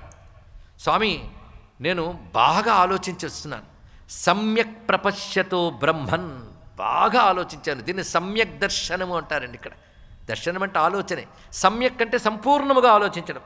ఈ సంపూర్ణమైన ఆలోచన వల్ల తెలిసింది ఏంటంటే మమ దుఃఖం నకించన, నాకు దుఃఖం అనేది లేదు. మరి దుఃఖంతో వచ్చాను అంటే అసమ్యక్ దర్శనాన్మగ్న. అసమ్యక్ దర్శనము అంటే సంపూర్ణ జ్ఞానం లేకపోవడం అనగా అవిద్య. అవిద్యలో మునిగిపోయిన కారణం చేత నేను దుఃఖంలో మునిగాను అనుకున్నాను. యస్మిన్ యస్మిన్ మమత్వేన సంవిత్ పుంస ప్రజాయతే తతస్తత సమాదాయ దుఃఖాన్యేవ ప్రయచ్చతి. మరొక గొప్ప మాట చెప్పాడు ఇక్కడ. మమత్వేన సంవిత్ అన్నాడు. సంవిత్ అంటే జ్ఞానం అని అర్థం. కానీ నాది అని ఎరుక, నాది అనేటటువంటి ఒకానొక ఆభాసతో కూడినటువంటి ఎరుక. నిజంగా నాది అనేది లేదు. నాది అనేటువంటి ఒకానొక వ్యర్థ రూపమైన జ్ఞానం ఏదైతుందో దాన్ని దేని యందు పెడతామో, అంటే నాది అనే భావం దేని యందు పెడతామో దాని యందు దుఃఖం కలిగి తీరుతుంది. ఇందులో సందేహం లేదు. ఎందుకంటే నాది అనుకోకపోతే దుఃఖం ఎలా వస్తుంది? దీనికి మంచి ఉపమానం చెప్తున్నాడు. మార్జార భక్ష్యతే దుఃఖం యాదృశం గృహకుక్కుటే దత్తాత్రం మమతాశూన్యే కలవింకేచ మూషకే. మన ఇంట్లో పిల్లులు కోడులు అవన్నీ తిరుగుతుంటాయి. ఒక కోడి పెట్టను ఒక పిల్లి తినేసి ఓడిపోయింది, దుఃఖం కలుగుతుందో చెప్పు? అదే కోడి పెట్ట మీద నా కోడి పెట్ట అనే మమకారం కొంచెమైనా ఉంటే అయ్యో పిల్లి తినేసిందని బాధ కలుగుతుంది. అంతేగాని ఒక కోడి పెట్టని పిల్లి తింటే నాకు బాధ కలగదు, ఎందుకంటే కోడి పెట్ట నాది అనే భావన నాకు లేదు కనుక. లోకంలో కూడా చూడండి, ఎక్కడో ఏదో ఒక ప్రమాదం జరిగింది. దేనికండి? ఫలానా ఊరు వెళ్ళే బస్సుకి. అయ్యో మా అబ్బాయి దానిలోనే వెళ్ళాడే, ఏమైపోయింది, ఒళ్ళంతా చెమటలు పడతాయి. అందులో యాక్సిడెంట్ అయింది కానీ ముఖాలు గుర్తుపట్టలేకపోతున్నామంటే ఇంకే ఏడుపు పెడబొబ్బలే. ఆ తర్వాత అబ్బాయి క్షేమంగా ఇంటికి వచ్చాడు. వచ్చి అమ్మ నేను ఆ బస్సే ఎక్కలేదమ్మా అన్నాడు. అమ్మయ్య అని పోయింది. అక్కడ యాక్సిడెంట్ అలాగే జరిగింది, కొందరు పోవడం కూడా జరిగింది, నీకు దుఃఖం కలిగింది, ఇప్పుడు దుఃఖం పోయింది. అంటే పోయిన వాళ్ళలో నావాడు లేడనే భావమే కదా. కానీ దుఃఖం దేని మీద ఆధారపడింది? నావాడనే భావం మీద ఆధారపడిందా లేదా చెప్పండి. ఇక్కడ ఎవడో పోయాడని కాదు, నావాడు అనే భావం, ఇది తెలుసుకోండి. ఇక్కడ ఆ మమత్వం అంటే ఇలా ఉంటుంది. అది ఆలోచించి సోహం న దుఃఖీ న సుఖీ యతోహం ప్రకృతి పరహ. మమత్వం కల్పితం, ఎంత కాదన్న కల్పితం, అది ఒప్పుకోవలసింది. కానీ మనం విచారణ చేస్తుంటే తెలిసిపోతుందండి, కానీ ఒప్పుకోవచ్చింది బాధ. ఆ చెప్పిన వాడిని మాత్రం ఒక మాట అంటారు, చెప్పొచ్చాడండి వేదాంతం అంటారు. అదే అబద్ధం చెప్పాడండు, వేదాంతం చెప్పాడంట. అదొకటి అంటే అది సత్యమని ఒప్పుకుంటాం కానీ అంగీకరించలేం. ఎందుకంటే ఇంకా కొన్ని సుఖదుఖాలు మరికొన్ని జన్మలు రాసి పెట్టుంటే ఎలా అంగీకరిస్తామంటే అక్కడ. కానీ విచారిస్తే తెలిసిపోతుంది. అదే చెయ్యం. విచారించడం అంటే ఏడవడం కాదు. ఎందుకు ఆ విచారం అంటూ ఉంటారు లోకంలో, అది ఏడుపది. ఈ విచారం ఏడుపు పోగొట్టే విచారం ఇది ఇక్కడ. ఆ విచారణ చేసాడు మహానుభావుడు ఇక్కడ. దానితో చెప్తున్నాడు. అప్పుడు మాట్లాడుతున్నారు దత్తాత్రేయ స్వామి. బాగా చెప్పేవయ్యా నువ్వు. యథైతద్వ్యాహృతం త్వయా ఏవమేతత్. నువ్వేదైతే చెప్పావో అది నిజమే. మమేతి మూలం దుఃఖస్య నమమేతి చ నిర్వృతే. గురువు కదండి, ఒక్కొక్క మాట బుల్లెట్ పాయింట్స్ ఉంటాయే అలా పెట్టాడు, 2 పెట్టాడు ఇక్కడ. మమేతి మూలం దుఃఖస్య, నాది అనుకోవడమే దుఃఖానికి కారణం. అది వ్యక్తులతో కావచ్చు, విషయంతో కావచ్చు, ఒక పొసెషన్తో కావచ్చు. నీకొక హోదా ఉంది, నీకేదో ఒక విద్య ఉంది, ఒక ప్రతిభ ఉంది, సంఘంలో గౌరవం ఉంది, దానితో మమేకమైపోతాం. దానితో కూడిన ఒక అహం, అది దెబ్బతింటే బాధ, ఇవన్నీ ఏర్పడతాయి. అవి దెబ్బతింటాయి కూడా, ఎప్పుడో ఒకలా ఉండదు కదా పరిస్థితి. దానితో దుఃఖం వస్తుంది. అదే మమేత మూలం దుఃఖస్య నమమేతి చ నిర్వృతే. నా ప్రశ్న వల్లనే నీకు బోధ కలిగింది చూసావా. అందుకే మత్ ప్రశ్నాదేవతే జ్ఞానం ఉత్పన్నమిదం ఉత్తమం. ప్రశ్నతోనే జ్ఞానం కలగడం ఉత్తమం. కనుకనే ఆలోచించండి అని చెప్తుంది భారతీయ సనాతన ధర్మం. యుక్తికి స్థానం ఇచ్చేటువంటి ఒకే ఒక్క ధర్మం హిందూ సనాతన ధర్మం అండి, తెలుసుకోండి. యుక్తికి అంటే తర్కించు, ఆలోచించు అని చెప్తుంది. అయితే ఆలోచించండి, ఎవడు పెడితే వాడు ఎలా పెడితే ఆలోచించడమా? నువ్వు శాస్త్రముల ద్వారా సంస్కరింపబడిన బుద్ధితో ఆలోచించు. అది ఇక్కడ తెలుసుకోవాల్సింది. అదే శృతిమతస్తర్కోనుసంధీయతామని భగవత్పాలు వారు చెప్పినటువంటి మాట ఇది. మమేతి ప్రత్యయో ఏన క్షిప్త శాల్మలితూలవత్. ఎవరికైతే మమ అనేటువంటి భావం పోతుందో వాడు ఈ సంసారాన్ని ఎలా ఎగరగొడతాడో తెలుసా? పెనుగాలి వచ్చి దూదిని ఎలా ఎగరగొడుతుందో అలా ఎగరగొట్టేస్తాడు ఈ సంసార బంధాలని, దుఃఖాలన్నింటినీ పోగొట్టగలడు. కానీ దుఃఖాన్ని సమూలంగా ఎగరగొట్టే శక్తి నా మమ అనే మాటలో ఉందయ్యా అన్నాడు. మనం యజ్ఞం చేసేటప్పుడు కూడా ఇంద్రాయస్వ ఇంద్రాయుధ నమమ నమమ నమమ 10 మార్లు అంటాం. నమమ నమమ నమమ అనే మాట తెలుసుకుని అది విచారణతో తీసుకొచ్చి దేహంతో సహా నమమ అనగలగాలి. ఒక చెట్టు కథ చెప్తాను విను అంటున్నాడు దత్తాత్రేయ స్వామి. దత్తుడి బోధల్లో కొన్ని మాత్రమే తీసుకుంటున్నామంటే అయ్యో మిగిలిన విడిచిపెట్టేశారు అనుకోవద్దు. ఆ కొన్నిటి సారం వ్యాఖ్యానించేటప్పటికల్లా మిగిలినవన్నీ అందులో వస్తాయండి. అలా చెప్పుకుంటున్నాం. అహమిత్యంకురోత్పన్నో మమేతి స్కంధవాన్ మహాన్. అహం అనే ఒక మొలక నుంచి మమ అనే కాండం పుడుతుంది అన్నాడు ఇక్కడ. ఒక చెట్టును మనం పరిశీలిస్తే దాని ముందు ఒక మూలం ఉంటుంది. ఆ మూలం ఏంటంటే అహంకారం, నేను అని ఒక భావం నుంచి నాది అనే స్కంధం పుట్టింది. అంటే చెట్టు యొక్క కాండం, అది ప్రధానంగా బోధి అంటారు, అది ఏర్పడింది. దాని నుంచి కొమ్మలు, అనేక కొమ్మలు ఉన్నాయి. గృహక్షేత్ర విశాఖాఢ్యాహ, నా ఇల్లు, నా పొలం, నా చోటు అంటూ ఏర్పడిన కొమ్మలున్నాయి. ఆ కొమ్మలకు చిగుళ్ళు తొడిగాయి. ఆ చిగుళ్ళు ఏమిటాయి అంటే పుత్రధారాది పల్లవ, నా భార్య, నా పిల్లలు ఇత్యాది చిగుళ్ళు తొడిగాయి. అవి ఆకులు కూడా దాని బాగా వచ్చాయట. అవేంటంటే ధన ధాన్య మహాపత్రో, ధనము ధాన్యం ఇత్యాది సంపదల పత్రములయ్యాయి. ఇది ఒకేసారి పెరగదు, నైకకాల ప్రవర్ధిత, క్రమంగా పెరుగుతూ ఉంటుంది. కనుక నేను మమయ్యి మమ అనేక వస్తువులతో కలిసి అనేక మనుష్య బంధాలుగా ఆకులుగా వెళుతూ ఉంటుంది. తెలిసింది కదా. వీటికి వచ్చే పువ్వులు ఉంటాయి, అవి పుణ్యాపుణ్య ప్రపుష్పశ్చ అన్నాడు ఇక్కడ. అవి 2 రకాల పువ్వులు, అవి పుణ్య అపుణ్య అన్నాడు ఇక్కడ. పుణ్యాపుణ్యములు. ఎందుకంటే ఈ మమ అని ఎప్పుడైతే అనుకుంటావో వాటి కోసం నువ్వు 2 రకాల పనులు చేస్తావు. కుదిరితే ధర్మం, కుదరకపోతే అధర్మం, అంతే కదా. ఒక్కొక్కసారి కుదిరితే ధర్మం కూడా చేయడానికి సిద్ధపడతాం. కనుక ధర్మాధర్మాలతో ఈ మమ అనే దాన్ని పోషించుకోవడం కోసం, మమని చేజార్చుకోకుండా ఉండడం కోసం ప్రయత్నిస్తుంటాం. ధనం కావచ్చు, వస్తువు కావచ్చు, దాన్ని సంపాదించుకోవడం కోసం, పరిరక్షించడం కోసం నానా కక్కుర్తి పడతారు, అబద్ధాలు ఆడతారు. కుదిరితే సత్యం చెప్తారు, కుదరకపోతే అసత్యం చెప్తారు. 2 చెప్పారు కదా, కనుక 2 రకాల పుష్పాలు వచ్చాయి. ఇంకా ఈ చెట్టుకు పళ్ళు 2 రుచులతో ఉంటాయి. సాధారణంగా ఏ చెట్టుకైనా పళ్ళు ఒకే రుచి, కానీ ఈ చెట్టుకు మాత్రం 2 రుచులు పళ్ళు ఉంటాయట. అది సుఖ దుఃఖ మహాఫల. సుఖం దుఃఖం అనే 2 పళ్ళు ఉన్నాయి. ఈ 2 తెగల పళ్ళేనండి మొత్తం చెట్టుకి. ఈ ఒక్క చెట్టును అర్థం చేసుకోవాలి. ఒక జ్ఞానాన్ని ఎన్ని రకాల మంచి ఉపమానాలతో చెప్పడం కనబడుతుందో. అందుకే ఒక్కొక్కసారి కవిత్వం కోసమైనా వేదాంతం చదవాలండి, అంత అద్భుతంగా చెప్తున్నారు. అయితే ఇంకొకటి ఉన్నది.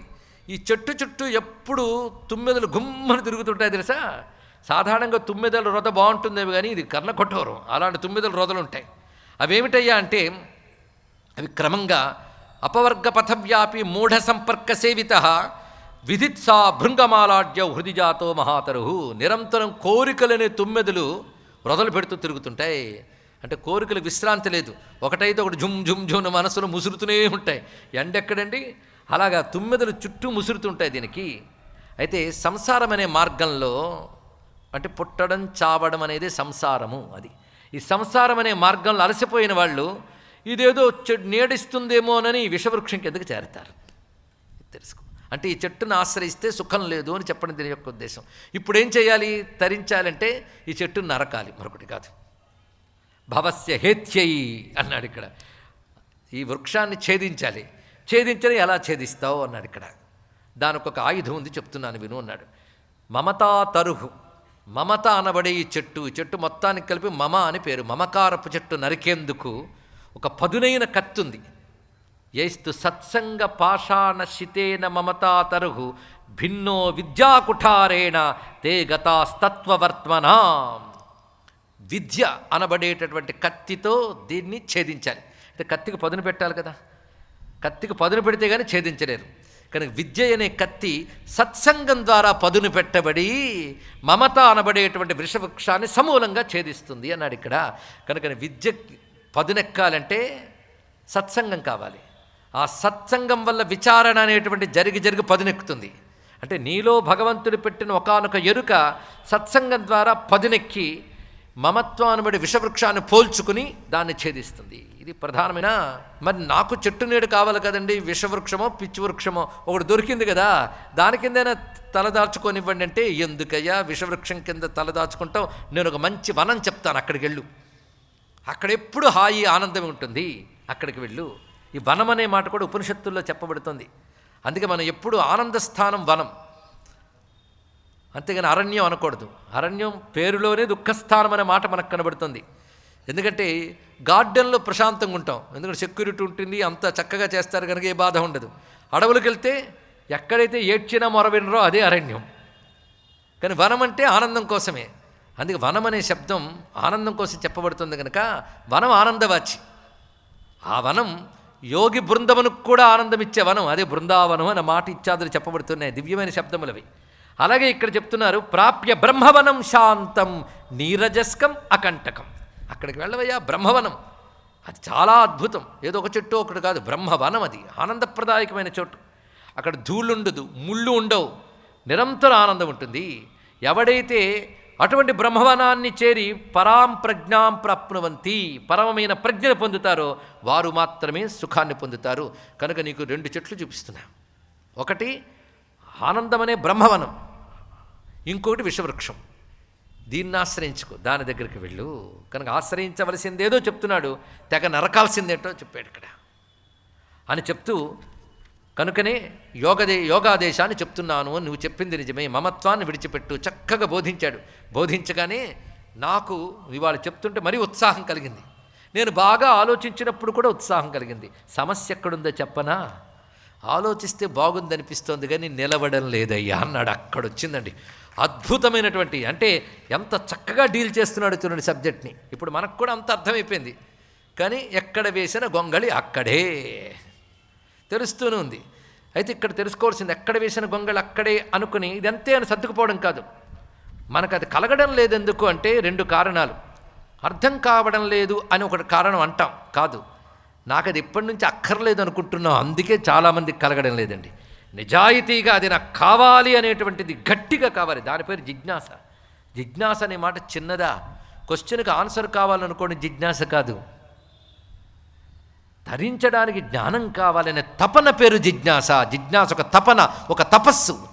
ఒక క్వశ్చన్కి ఆన్సర్ తెలుసుకోవాలనే కొంటితనం జిజ్ఞాస కాదు, ఇంటరెస్ట్ జిజ్ఞాస కాదు. దీనివల్ల నేను తరిస్తాను, నాకు అది కావాలి, అదే కావాలి, అది కావాలి కాదు, అదే కావాలి, అలాంటి నిష్ఠ కలగాలండి, దాని పేరు జిజ్ఞాస. అది కలగడం సామాన్యమా?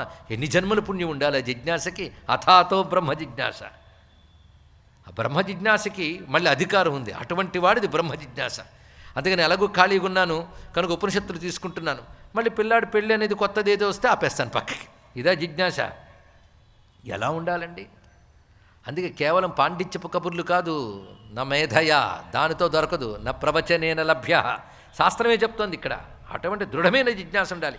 మొత్తానికి అడుగుతున్నాడు, స్వామి నువ్వు చక్కగా చెప్పు, నేను ఆలోచించే చెప్పాను, నన్ను మెచ్చుకున్నావు, కానీ స్థైర్యవత్వం నచేతసి, చిత్తానికి స్థైర్యం ఉండట్లేదు. కారణం ఏంటో తెలుసా? ఈ జ్ఞానం కంటే ముందు విషయాలు ఆక్రమించేన చిత్తాన్ని. ఇక్కడ ఒకటా రెండా? అనేకం. బ్రహ్మం అంటే ఒకటి, విషయాలు అనేకం. అనేకములైన విషయాలు నన్ను ఎప్పటి నుంచి పట్టి పీడిస్తున్నాయో, మనస్సుకి అది అలవాటైపోయినట్లుగా పరమాత్మ అలవాటు కాలేదు. ఎందుకయ్యా ఇప్పుడు ఇంత చెప్పినా పరమాత్మ ఎందుకు అర్థం కావడు అంటే, అనేక జన్మల నుంచి మనకు విషయాలే అలవాటయ్యే కానీ భగవంతుడు అలవాటు కాలే. అలవాటు కాలేదని ఎలా చెప్పగలమంటే, అలవాటైతే మనం పుట్టేవాళ్ళమా, ఇలా పుట్టేవాళ్ళమా? రెండూ లేదు. అందుకే భగవంతుడు ఎప్పుడూ అలవాటు కాలేదు. అందుకే ప్రపంచం మనకు అలవాటైనంత పరమాత్మ అలవాటు కాలేదు. అందుకే చాలామందికి పరమాత్మ గురించి చెప్తే విసుగు, చికాకు, వింటూ మూక్తుల మీద ముక్కుల మీద వేలు పెట్టుకుంటారు. అంటే అర్థం ఏంటి? మాకు అక్కర్లేదని చెప్పడం. అనేక జన్మల పాపవాసంలో ఉన్న వాళ్ళకి బ్రహ్మం గురించి చెప్పినా వినాలనిపించదండి. అది తెలుసుకోవాల్సింది. ఇక్కడ అందరికీ వస్తుందా? ఇక్కడ అది అలవాటైపోయింది. అందుకే గొప్ప మాట అన్నాడు, కింత్వత్ర విషయాక్రాంతే స్థైర్యవత్వం నచేతసి.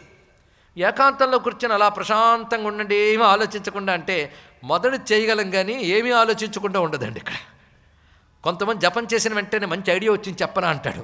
అంటే జపం చేసినప్పుడు దేవత లేదు, ఏమీ లేదు, ఐడియా వచ్చింది అనమాట. ఒకటి కాదు, 2-3 వచ్చి ఉంటాయి, ఒకటి చెప్తానన్నాడు కానీ.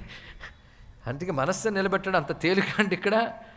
అందుకే ఈ స్థైర్యవత్వం, ఈ మాట చాలా వేదనతో అంటున్నాడు మహానుభావుడు అలర్కుడు. కింత్వత్ర విషయాక్రాంతే స్థైర్యవత్వం నచేతసి నచాపి వేద్మిముచ్చేయం. ఏ విధంగా దీని నుంచి బయటపడతాను? మరి పట్టుకు పేరేమిటి?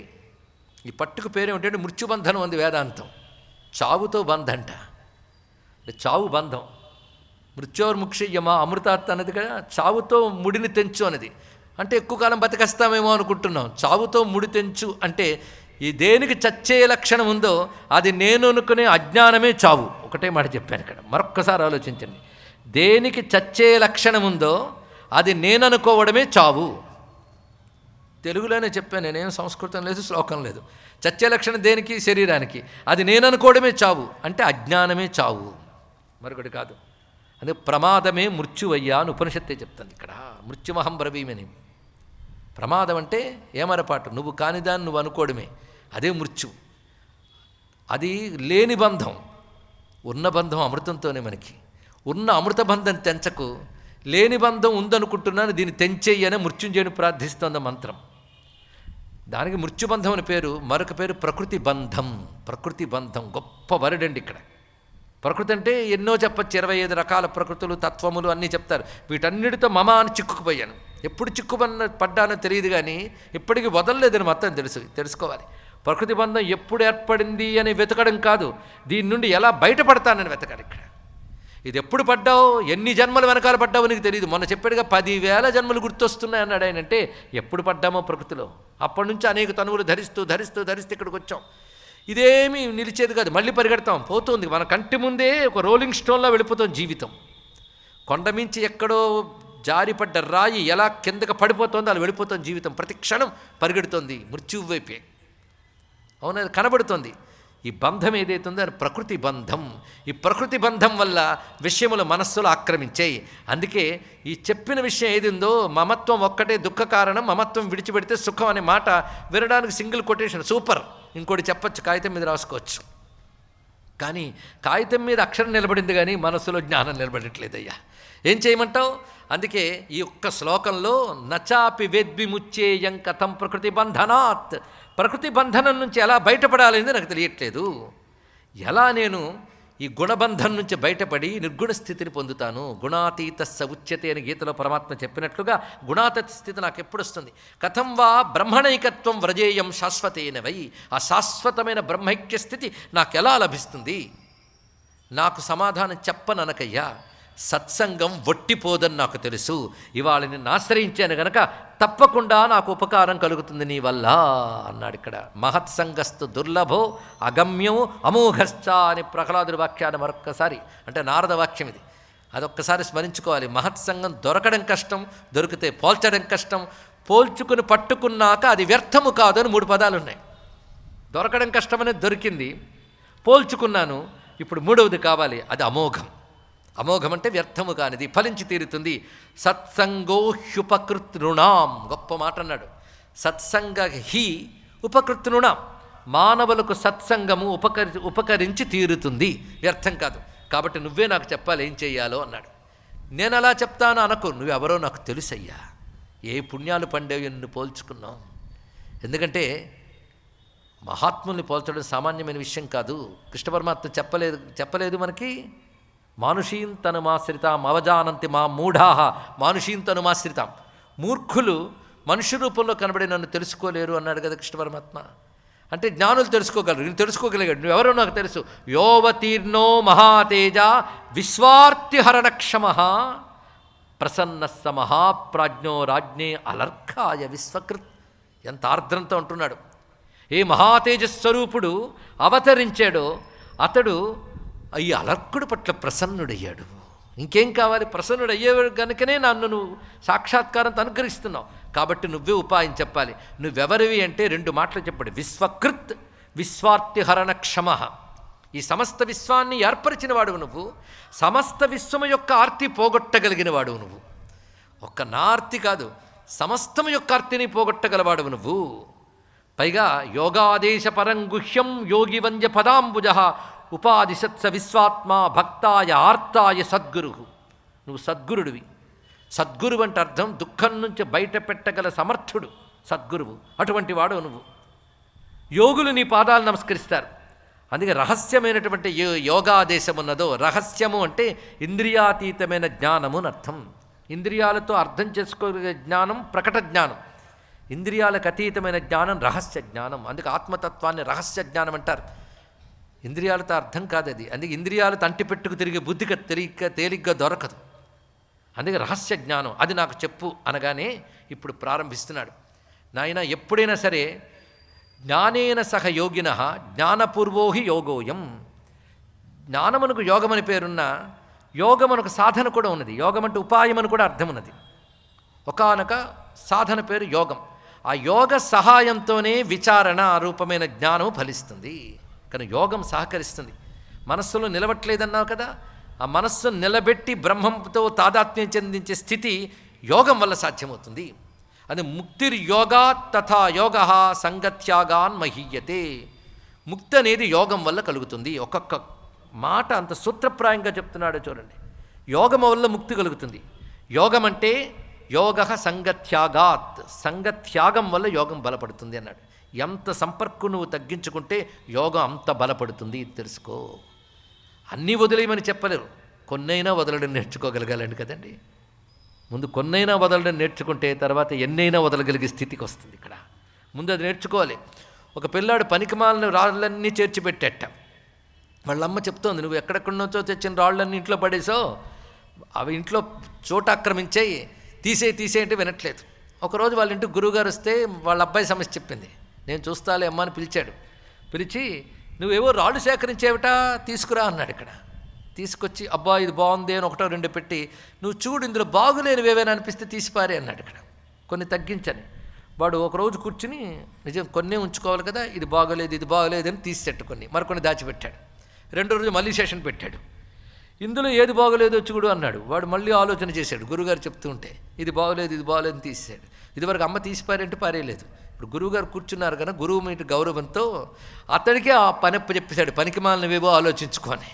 ఆలోచించి ఇది పనికిమాలిన ఇవన్నీ తీసాడు. మొత్తం రాళ్ళన్నీ తీసాడు. తెలుసుకోండి ఇక్కడ. ఇలా క్రమంగా మనలోనే విచారణ కలిగించాలి. ఇది అక్కర్లేదు అని తెలియగలగాలి. అది సంగత్యాగాత్. సంగముతో త్యాగం వల్ల యోగం బలపడుతుంది. అందుకే ఎక్కువ సంఘం పెట్టుకుంటే యోగం సాగదు. అది కావాల్సమా. అయితే దీనికి సహకరించేది ఏంటో తెలుసా? సాధనకు మంచి మాటలు చెప్తున్నాడు. వైరాగ్యం అన్నాడు. వైరాగ్యం వల్ల ఇది సాకారం అవుతుంది. ఇది తెలుసుకో. వైరాగ్యం అంటే విషయ దోష దర్శనం. వైరాగ్యం కలగడానికి హేతువేమిటి? విరక్తి పుట్టడానికి హేతు విషయ దోష దర్శనం.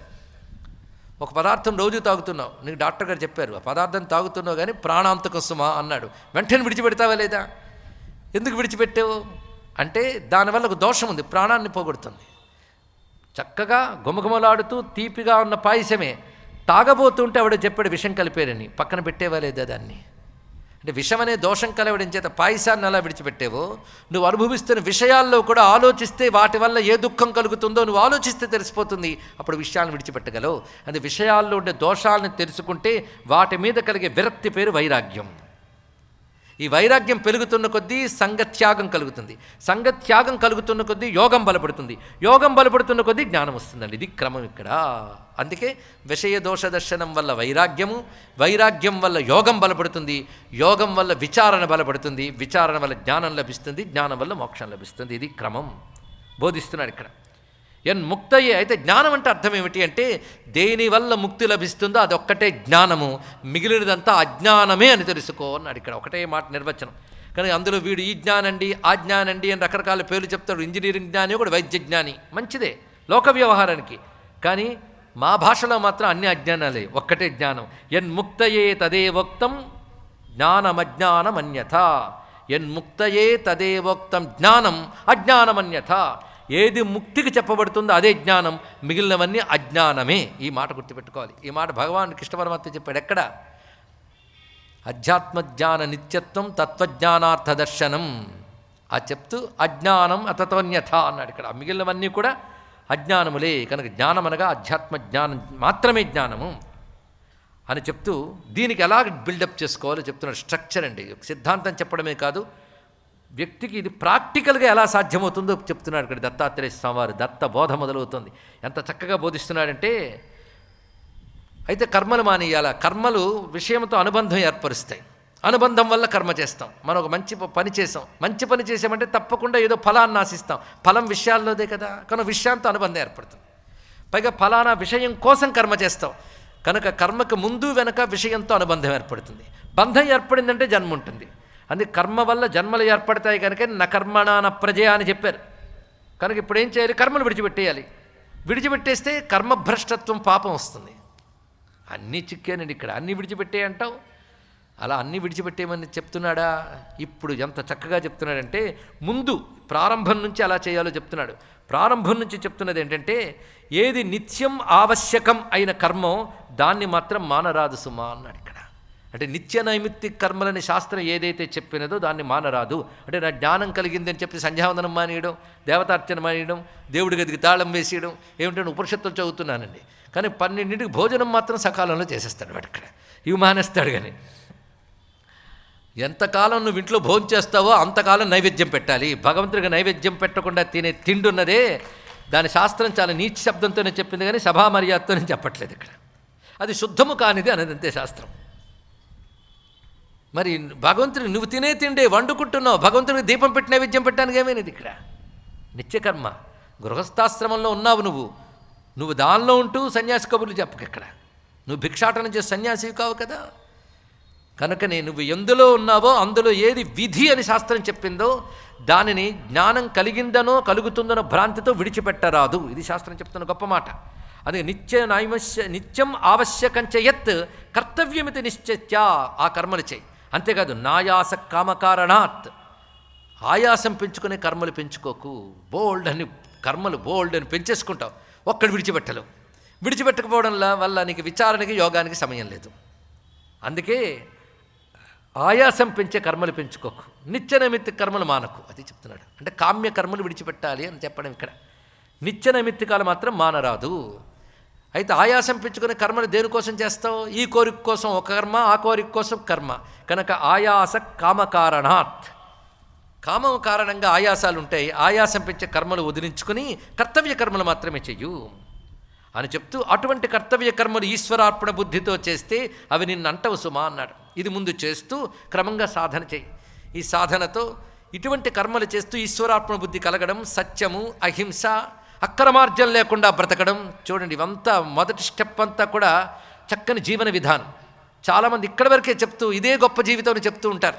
నిజమే, ఇవి ప్రాథమికంగా చాలా అవసరం. సత్యము, అహింస, అక్రమార్జన లేకపోవడం, శుచిగా జీవించడం, ఇవి ప్రతి వ్యక్తికి అవసరం. ఇవి యోగశాస్త్రంలో ప్రాథమిక పాఠాలు, మొదటి తరగతి పాఠాలు ఇవన్నీ కూడా. ఇక్కడ ఇంకా పైకి వెళ్ళాలి. ఇక్కడ చాలామంది అది చూసి దానితో మోక్షం గ్యారంటీ అనుకుంటారు. ఇంకా అమనీయమాలే. ఎందుకంటే యూకేజీలో ఎల్కేజీలో ఫస్ట్ ర్యాంక్ వచ్చిందనగానే తన చదువు పూర్తయిపోయింది అనుకోండి, ఎంత తృప్తో, ఇదే అంత తృప్తి అండి. ఇక్కడ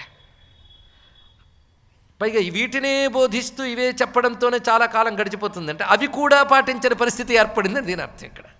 కానీ ప్రతివాడు సత్యము, అహింస, శౌచము, అస్తేయము ఇవి పాటిస్తూ ఈశ్వర ప్రణిధానం అంటే ఈశ్వరారాధన పూర్వకంగా కర్మలను ఆచరిస్తూ క్రమంగా యమనియమాల తర్వాత ఆసన ప్రాణాయామ ప్రత్యాహారాలు చేయాలి అన్నాడు ఇక్కడ. ఈ ప్రత్యాహారం అనేటువంటిది ఎప్పుడు వస్తుంది అంటే ఆసన ప్రాణాయామాల తర్వాత. ఇప్పుడు యోగా అని చెప్తున్న వాళ్ళందరూ కూడా ఆసన ప్రాణాయామాల గురించే మాట్లాడుతున్నారే తప్ప దానికి ముందున్న యమనియమాల గురించి ఒక్కడ మాట్లాడట్లేదు. ఆసన ప్రాణాయామాల తర్వాత చెప్తున్న ప్రత్యాహార, ధారణ, ధ్యాన, సమాధుల గురించి మాట్లాడట్లేదు. 8 అంగాలలో 2 లాక్కొచ్చి అదే పెద్ద యోగా అని చెప్తూ ఉంటే ఓహా అంటున్నాం మనం ఇక్కడ. ఏమైనా అర్థం ఉంటుందంటే మొత్తం తెలియద్దు. కనుక యోగం ఎందుకండి అంటే ఒకప్పుడు పొట్ట ఇప్పుడు తగ్గిందండి, అందుకే యోగా బెటర్. అదే అండి పెట్టిన ఆ పొట్ట బాడీ కూడా ఒకటి పోతాయి తెలుసుకో. ఏమిటి యోగం ఎందుకు అంటే నువ్వు సాధన చేసేటప్పుడు నీ చిత్తాన్ని నిరోధించి ఈ శరీరము చిత్తము సహకరించేటట్టు చేయడానికి యోగం నేరుగా మోక్షాన్ని ఇవ్వదు. మోక్షానికి కావలసిన జ్ఞానాన్ని బలపరచడానికి ఒక సహకారం అవుతుందే తప్ప నేరుగా ఇవ్వదు. అందుకే భగవత్పాదుల వారు యోగం ఎంతవరకు అవసరం అంతవరకు తీసుకుని యోగరత్నావళి ఇత్యాది గ్రంథముల వరకు రచించారు ఆయన. యోగం కావాలి, యోగ సహాయం లేనిది జ్ఞానం నిలబడదు. భక్తికి కానీ జ్ఞానానికి కానీ యోగం అవసరం. భక్తి జ్ఞానాలు 2 వేరు విషయాలు కావు. భక్తి పండిపోతే జ్ఞానభక్తి అవుతుంది, అది వేరే విషయం. యోగం అనేది సహకారి. అందుకే భారతీయ సంస్కృతిలో యోగం అనేది చెప్పారు. ఆ యోగంలో భాగమే యమము, నియమము ప్రాథమికంగా ఉంటాయి. అందుకని దేవుడి పూజలు మానేసేనండి యోగా క్లాసులోకి వెళ్తుంటే పతంజలికి తెలిస్తే ఫైట్మని కొడతాడు లెంప మీద. తెలుసుకోండి ఇక్కడ ఆయన ఈశ్వర ప్రణిధానం అని రాశాడు అందులో యమనియమాల్లో. సత్యం చెప్పాడు, అహింస, అస్తేయం, అక్రమార్జన లేకుండా ఇవన్నీ చేస్తున్నాడు. లేనిపోని పనికిమాలిన అవినీతి పనులన్నీ చేసేసి యోగా క్లాస్కి వెళ్ళిపోతున్నాడంటే లాభం లేదు. పొట్ట తగ్గుతుంది కానీ పాపం తగ్గదు తెలుసుకోండి ఇక్కడ. అందుకే ముందు యమనియమాలు, తర్వాత ఆసన ప్రాణాయామాలు. యమనియమాలు మొత్తం కలిపితే కొన్ని పతంజలి చెప్పాడు, పురాణాలు మరికొన్ని చెప్తే కలిపి చూస్తే యమములు 10, నియమాలు 10, 20 అయిపోయాయి. తర్వాత ఆసనం తర్వాత స్థిర సుఖమాసన ఇత్యాదులన్నీ చెప్పారు. ఇక్కడ యోగం నేర్పుతున్నాడు అండి దత్తాత్రేయ స్వామి వారు. అందుకే దత్తాత్రేయుడు యోగాదేశకరహ అనే మాట ఇక్కడ కనబడుతున్నది. ఆసనములు ఇవన్నీ కూడా ఇక్కడ చెప్పబడుతున్నాయి కానీ గురుముఖత నేర్చుకోవాల్సినవే. పైగా ఆ తర్వాత బ్రహ్మజ్ఞాన లక్షణము కలిగిన గురువు ద్వారా యోగం నేర్చుకోవడం గొప్పదండి ఇక్కడ. మొత్తానికి ఆసనం ఎందుకంటే ముందు నువ్వు కూర్చుంటే మనస్సును కూర్చోబెట్టగలం. కడవలో నీళ్లు కదిలిపోతున్నాయండి అన్నాడు. అప్పుడు అంటాడు కడవని కదలకుండా ఉంచయ్యా అని చెప్తాడు. ముందు కడవని కదలకుండా ఉంచితే తర్వాత లోపల నీళ్లు కదలకుండా ఉంటాయి. అయితే కడవని క్షణంలో కూర్చోబెట్టగలవు, కానీ అంతవరకు ఊపుతూ తెచ్చినందుకు నీళ్లు కుదుటపడడానికి కొంచెం సమయం పడుతుంది, అవునా లేదా? అందుకే కడవ లాంటి శరీరంలో నీళ్ల లాంటి మనస్సు కుదుటపడాలంటే ముందు ఈ శరీరం అనే కడవ కాసేపు కూర్చోవాలి. కొంతసేపటికి అది కూర్చుంటుంది. అది కాసేపు ఊపో కాసేపటికి అది అవుతుంది. ఎన్ని జన్మల నుంచి ఊపుతున్నామో మనస్సుని, ఇది కుదురపడడానికి ఎంత సమయం పడుతుందో. అందుకు ముందు ఆసనం జాగ్రత్తగా చెప్పాడు. ఆసనం తర్వాత చెప్తున్నది ప్రాణాయామం గురించి చాలా గొప్ప విషయం చెప్పాడండి. ప్రాణాయామం సామాన్యమైన విషయం కాదు. ఎడ నుంచి తీయు, కుడితో వదిలేయి, మధ్యలో పట్టి నిలుపు, ఇదే ప్రాణాయామం అనుకుంటున్నాం. ప్రాణాయామాలు అనేక రకాల పద్ధతులు ఉన్నాయి. పైగా ఇది ముముక్షువై చేసే యోగం గనక దీనిలో అడుగడుగునా చేస్తున్నప్పుడు బ్రహ్మమయందు జిజ్ఞాస ఉండాలి, అదేవిధంగా బ్రహ్మము కావాలనే పట్టుదల ఉండాలి. ఇటువంటి యోగం ఏం చేస్తుందయ్యా అంటే మనస్సును నిగ్రహించడానికి ప్రాణాయామం కంటే గొప్ప సాధన లేదు. ప్రాణాయామం క్రమంగా మనస్సును నిగ్రహిస్తుందట. అదే ప్రాణాయామాది సాధనలు చేసిన వారు మిగిలిన వాళ్ళల్లో ఈ తొందరగా ఎమోషన్ అయిపోరు, ఉద్వేగానికి లోనుకారు, కోపతాపాలు ఎక్కువగా రావు వారికి. అందుకే కోపతాపాలు ఉన్న వాళ్ళందరికీ కూడా ప్రాణాయామాదులు జాగ్రత్తగా చేయండి అంటారు. కానీ ప్రాణాయామం ప్రయోజనం ఏంటి? కోపం పోవడం కాదండి, ఇంకా చాలా ఉన్నాయి. అది వస్తుంటే మధ్యలో వస్తాయి. అందుకే ఎవరికైనా కోపం వస్తే ఒక్కసారి ఈ మధ్య కొత్తగా కనబడుతుంది, ఇటు తీసి అటు తీసి ఊపిరి వదలడం. ఖచ్చితంగా ప్రాణాయామం మాత్రం మనస్సును వశంలో ఉంచడానికి పనికొస్తుందయ్యా అన్నాడు. ఎలా అంటే వశ్యం సంతం యథేచ్ఛాతో నాగం నయతి హస్తిప తథైవ యోగి ఛందేన ప్రాణం నయతి సాధితం. మావటీయుడు ఏనుగుని తన వశంలో పెట్టుకుని ఎలా ఇచ్చవచ్చినట్టు నడిపిస్తాడో ప్రాణాయామం చేత ఆ విధంగా మనస్సుని స్వాధీనపరచవచ్చు. అందుకే ప్రాణాయామం ఆధ్యాత్మిక సాధనలో చాలా ప్రధానం. ఆఖరికి మనం పూజకు కూర్చున్నప్పుడు కూడా ఉత్తిష్టద్దు భూత పిశాచాహ అనగానే ప్రాణాయామం చేయండి అంటాడు. మనం ప్రతి ఏడాది చూస్తూ ఉంటాం సత్యనావర్తం చేసినప్పుడు ఒట్టప్పుడు ఆచమనం కూడా చేయడు. అప్పుడు ప్రాణాయామం చేయండి అంటే ఏమిటండి అంటాడు వీడు. అప్పుడు చేయించేవంటాడు ముక్కు పట్టుకోండి అంటాడు. అంటే పురోహితుడు ముక్కు పట్టుకోపోతాడు. ముక్కు పట్టుకోండి అన్నాడు కదా, నాదా నీదా డౌట్. ఇప్పుడు కాస్త ప్రాణాయామం అంటే తెలుసులేండి, ఎందుకంటే పాశ్చాత్యులు గౌరవిస్తున్నారు కదా, కనుక మనకు దాని మీద గౌరవం ఏర్పడుతుంది. లేకపోతే ఎన్ని మనం పాశ్చాత్యపు మోజులో పడి ఎన్ని విడిచిపెట్టేసామండి. అందులో ఇదొకటి, నీ ముక్క నా ముక్క అనే స్థితిలో ఉన్నాం. సరే, మొత్తానికి ప్రాణాయామం మన పూజల్లో కూడా భాగంగా చెప్పారంటే ఎంత అవసరమో తెలుసుకోండి. ఇక్కడ ఇప్పుడు తెలుసుకుని మన ప్రపంచానికి చెప్పాల్సింది ఏంటంటే, యోగా డే, ఇంటర్నేషనల్ డే ఒకటి వచ్చింది.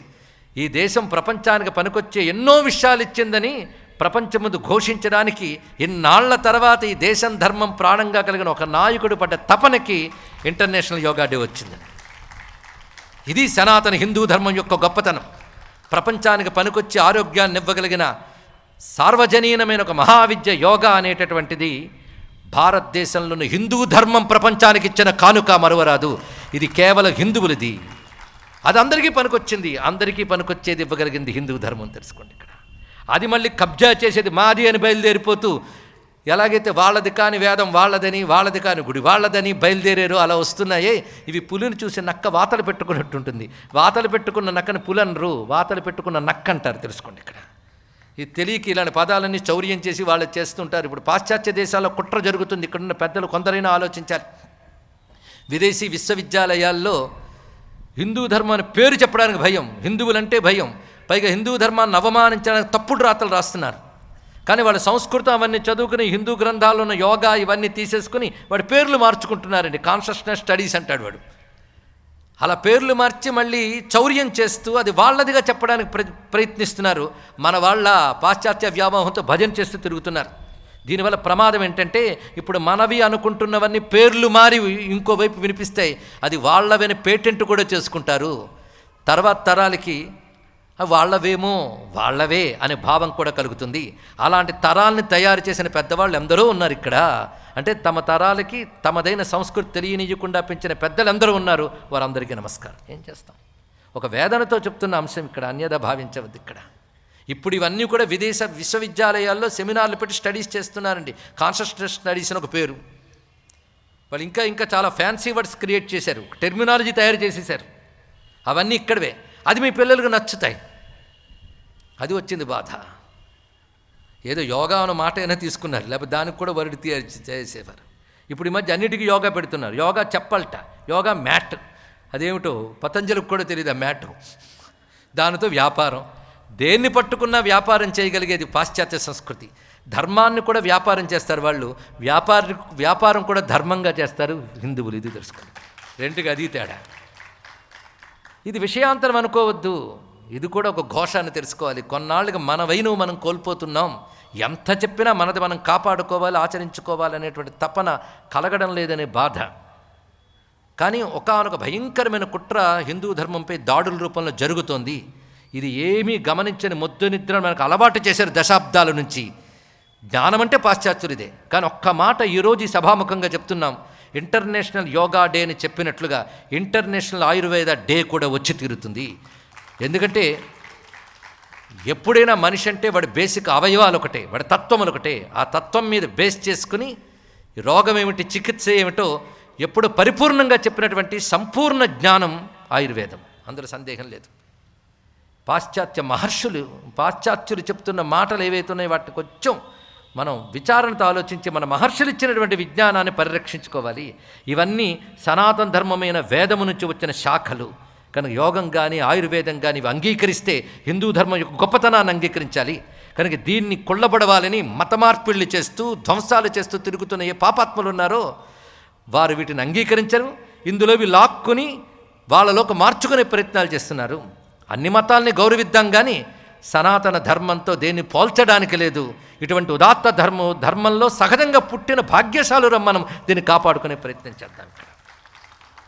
కనుక హిందువుని చెప్పుకోవడం కాదు, హిందువుగా జీవించే పద్ధతి నేర్చుకోవాలి అని చెప్పిన వివేకానంద మాటకు నమస్కారం చేసుకుంటూ, ఏ యోగము ఏ తత్వజ్ఞానము భారతీయ దేశంపై తిరిగి నమస్కరించేటట్లు చేసిందో అలాంటి జ్ఞానాన్ని అలాంటి యోగాన్ని మనం నేర్చుకోవాలి. మన దగ్గర ఒక జ్ఞానం గురించి మాట్లాడితే అర్థం కావట్లేదండి, టఫ్ అండి అంటాం. ఈ జ్ఞానం గురించి పాశ్చాత్యులు పట్టుకుని దండం పెడుతున్నారండి భారతదేశాన్ని. మనం ఎక్కడున్నామో ఆలోచించాలి. తెలుసుకోండి, ఇక్కడ ఒక రమణ మహర్షికి దండం పెట్టారు, ఒక శంకరాచార్యులకు దండం పెట్టారు. అంటే భారతదేశం వేదాంత విజ్ఞానానికి దండం పెట్టారు. అందుకే స్వామి వివేకానంద చెప్తాడు, the future religion of the world is nothing but the Vedanta అని చెప్పాడు మహానుభావుడు. తెలుసుకోండి, అది మనం చెప్పుకుంటున్నాం కనుక వేదాంతంలో భాగం యోగం. ఆ యోగం యొక్క వైభవాన్ని ఇక్కడ చెప్తున్నాడు. అదే ప్రాణాయామం గురించి చెప్తూ, నాయన ప్రాణాయామం ఎటువంటి అవస్థలను ఇస్తుందో చూడు. ప్రాణాయామంలో క్రమంగా కలిగే అవస్థలు ప్రాణాయామం చేయగా ధ్వస్తి, ప్రాప్తి, సంవిత్తు, ప్రసాదము 4 అవస్థలు వస్తాయి ప్రాణాయామం వల్ల. ముందుగా ధ్వస్తి. ధ్వస్తి అంటే ఒక పక్వతని కలిగించి అంతవరకు ఉన్న దోషాలను పోగొడుతుందయ్యా అన్నాడు. దోషం అంటే ఇక్కడ చెప్పవలసింది కర్మజన్యమైన పుణ్యపాప కర్మజన్యమైనటువంటి దోషము అన్నాడు ఇక్కడ. ఇది వేదాంత భాషలో ఆ దోషాలను పోగొడుతుంది. అందుకే ప్రాణాయామం చేస్తే ముందు శరీర దోషాలు పోవడం మనకు కనబడుతుంది. మనకు తెలియకుండా అంతఃకరణంలో ఈ రూపమైనటువంటి ప్రవృత్తులను కూడా పోగొడుతుంది ఈ ధ్వస్తి. రెండవది ప్రాప్తి. ప్రాప్తి అవస్థలో మన యొక్క విచ్చలవిడిగా తిరిగేటువంటి కోరికల్ని నిరోధిస్తుందండి ప్రాప్తి అవస్థలు. ఇక మూడవ అవస్థ ఏంటంటే సంవిత్ అన్నాడు. ఈ సంవిత్ స్థితికి వెళ్ళిపోయేటప్పటికల్లా ఒకనొక ఆశ్చర్యకరమైనటువంటి జ్ఞానం కలుగుతుంది. అంటే దూరంగా ఉన్న వస్తువులుగా నిత్యాదులు తెలియగలిగేటువంటి ఒక అతీంద్రియ ప్రజ్ఞ మేల్కొంటుందట. ఇక తర్వాత జరుగుతున్నది సంవిత్ రూపమైనది. ఈ సంవిద్రూపం వల్ల అతీంద్రియ ప్రజ్ఞ మేల్కొనడమే కాకుండా సమప్రవృత్తి ఏర్పడుతుంది అన్నాడు. సమచిత్తత ఏర్పడుతుంది. దీన్ని ప్రాక్టికల్గా మనం ఆలోచిస్తే మొదటి దాని వల్ల ఒక నిర్మలత్వం ఏర్పడుతుంది, రెండవ దాని వల్ల కంట్రోల్ ఏర్పడుతుంది. మనకు అర్థమయ్యే భాషలో చెప్పుకోవడం కోసం చూపిస్తున్నాం. ఈ మూడవ దాని వల్ల కలిగేది సంవిత్. సంవిత్ అంటే సమచిత్తత. సమచిత్తత అంటే సుఖం కలిగినా దుఃఖం కలిగినా ఉద్వేగపడిపోకుండా ఉండగలిగే స్థితి అండి ఇక్కడ. ఇది ఏర్పడుతుంది. కనుక సంవిత్ అనగా సమచిత్తత అని చెప్పాడు. అందుకని దూరదృష్టి ఇత్యాదులు రావడం అనగానే అంటే సిద్ధుల వైపు వెళ్ళిపోతాం. అలా కాకుండా ఈ అర్థం చక్కగా గ్రహించవచ్చు.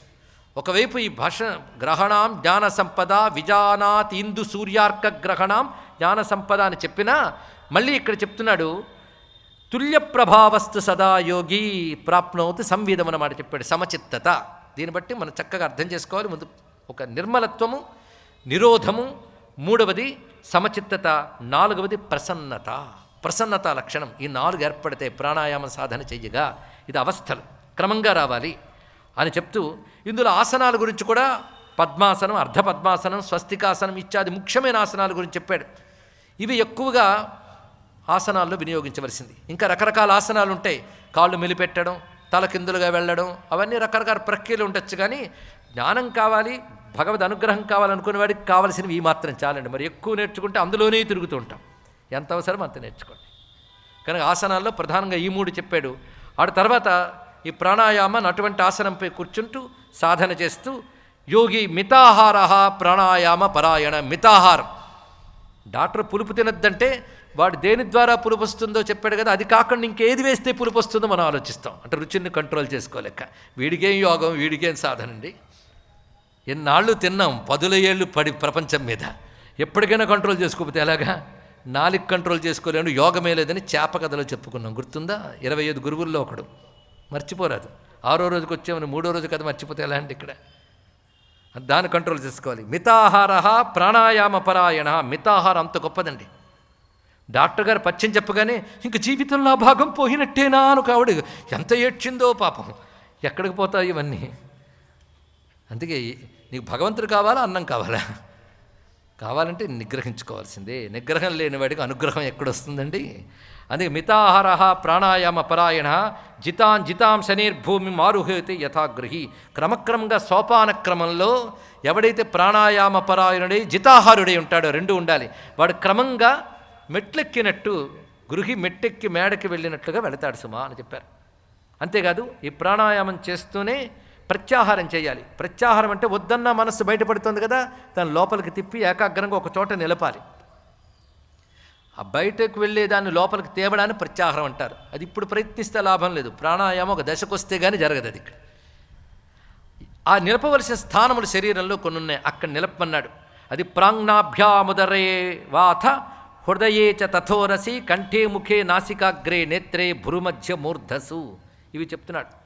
నాభిస్థానం, అందుకని అధశ్చక్రములు ఎందు చేసేది క్షుద్రములు.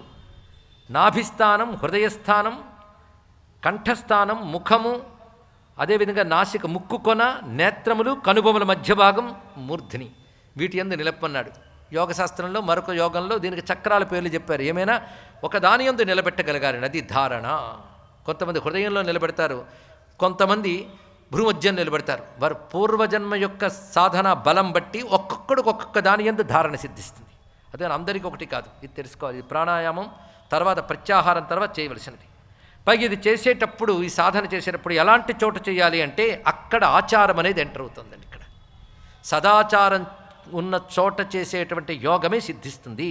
అందుకే మనకి సదాచారంతో చేసిన యోగము ఎంత తొందరగా సహకరిస్తుందంటే అది దురాచారాలతో అనాచారాలతో కూడదు. అందుకే సదాచారం అంటే అంటూ ముట్టు మైల ఇత్యాదులన్నీ ఇక్కడ ఎంటర్ అవుతాయండి. ఇక్కడ యోగంలో భాగం ఇక్కడ. అనే నా శుద్ధ క్షుధిత శ్రాంతో నచ వ్యాకుల చేతసః. స్వస్థత లేనప్పుడు, శుద్ధత లేనప్పుడు చెయ్యరాదు అన్నాడు. అందుకే నేను చేయడం మానేశానండి అన్నారు ఒకరు. అంటే అది మానేశాడు కానీ ఇది వదలడు. అదేవిధంగా ఆకలి బాగా ఉన్నప్పుడు సాధన చేయరాదు, కడుపు నిండుగా ఉన్నప్పుడు సాధన చేయరాదు. అది తెలుసుకోవాల్సింది. అదేవిధంగా అలసట బాగా ఉన్నప్పుడు కూడా ఈ సాధన చేయరాదు, ప్రాణాయామాది సాధనలు. అలాగే చిత్తం వ్యాకులంగా ఉన్నప్పుడు చేయరాదు, ఎక్కువ చలి ప్రదేశాల్లో చేయరాదు, వేడి బాగా ఉన్నప్పుడు చేయరాదు, పెనుగాలి వీచేటప్పుడు చేయరాదు, ఎక్కువ ధ్వనులు వచ్చే చోట చేయరాదు, చెమ్మగిల్లిన నేల మీద చేయరాదు, శిథిలమైన భవనాల్లో చేయరాదన్నాడు. ఎందుకంటే కొన్ని చోట్ల నెగిటివ్స్ ఎక్కువ ఉంటాయి. మనం ఒప్పుకుపోయినా దుష్టశక్తులు కొన్ని ప్రాంతాల్లో ఉంటాయి. అందుకే మన వాళ్ళు శుచి ఇత్యాదులు పాటిస్తూ మన కంటికి కనబడిన దుష్టశక్తుల్ని తొలగించడం ఇవన్నీ చేస్తారు. ఇవి కాకుండా ఏది పడితే తిని ఎలా పడితే అలా చదివేసి ఏదో 4 వేదములు ఎక్కడో నేర్చేసుకున్నాను వల్లి వేసేస్తూ ఉంటే అవన్నీ నటన అవుతాయి తప్ప ప్రయోజనం లేవండి. అందుకే సదాచారం ఎన్ని చెప్పాడో ఇక్కడ.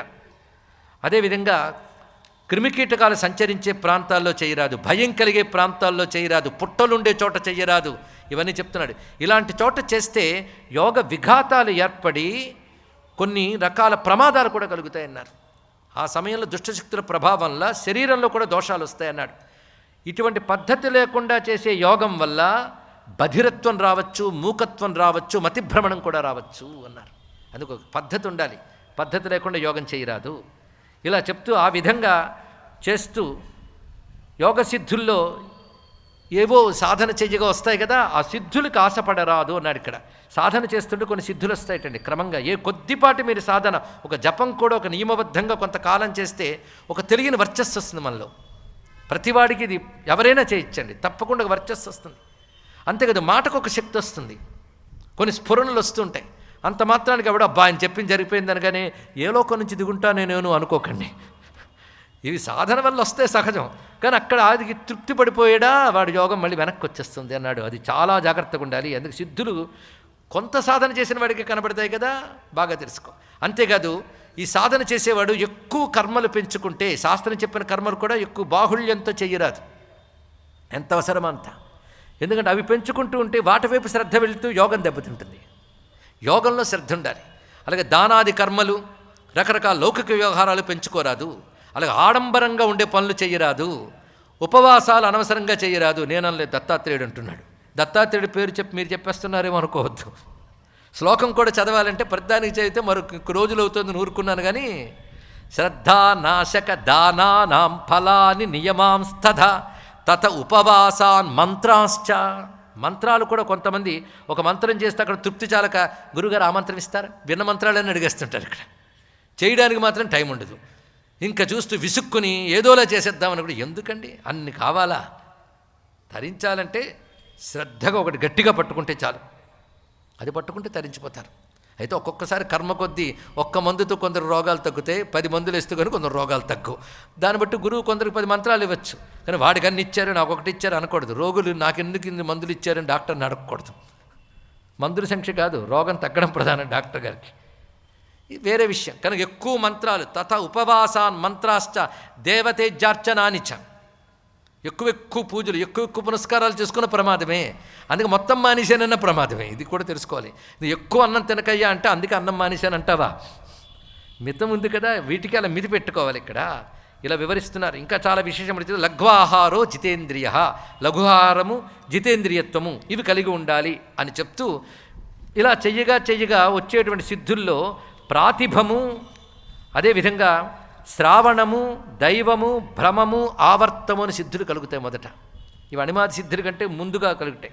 ప్రాతిభము అంటే వీడు ఈ యోగం వల్ల ఒక్కొక్కప్పుడు అద్భుతమైన కవితాశక్తి వస్తుంది, గొప్ప సంగీత శక్తి వస్తుందిట. అలాగే శాస్త్రార్థాలు బాగా తెలుస్తూ ఉంటాయి, విద్యలు బాగా వస్తాయి, శిల్పం అంటే సంగీతము, నాట్యం ఇత్యాదులు, వీటన్నిట్లు కూడా ప్రావీణ్యం.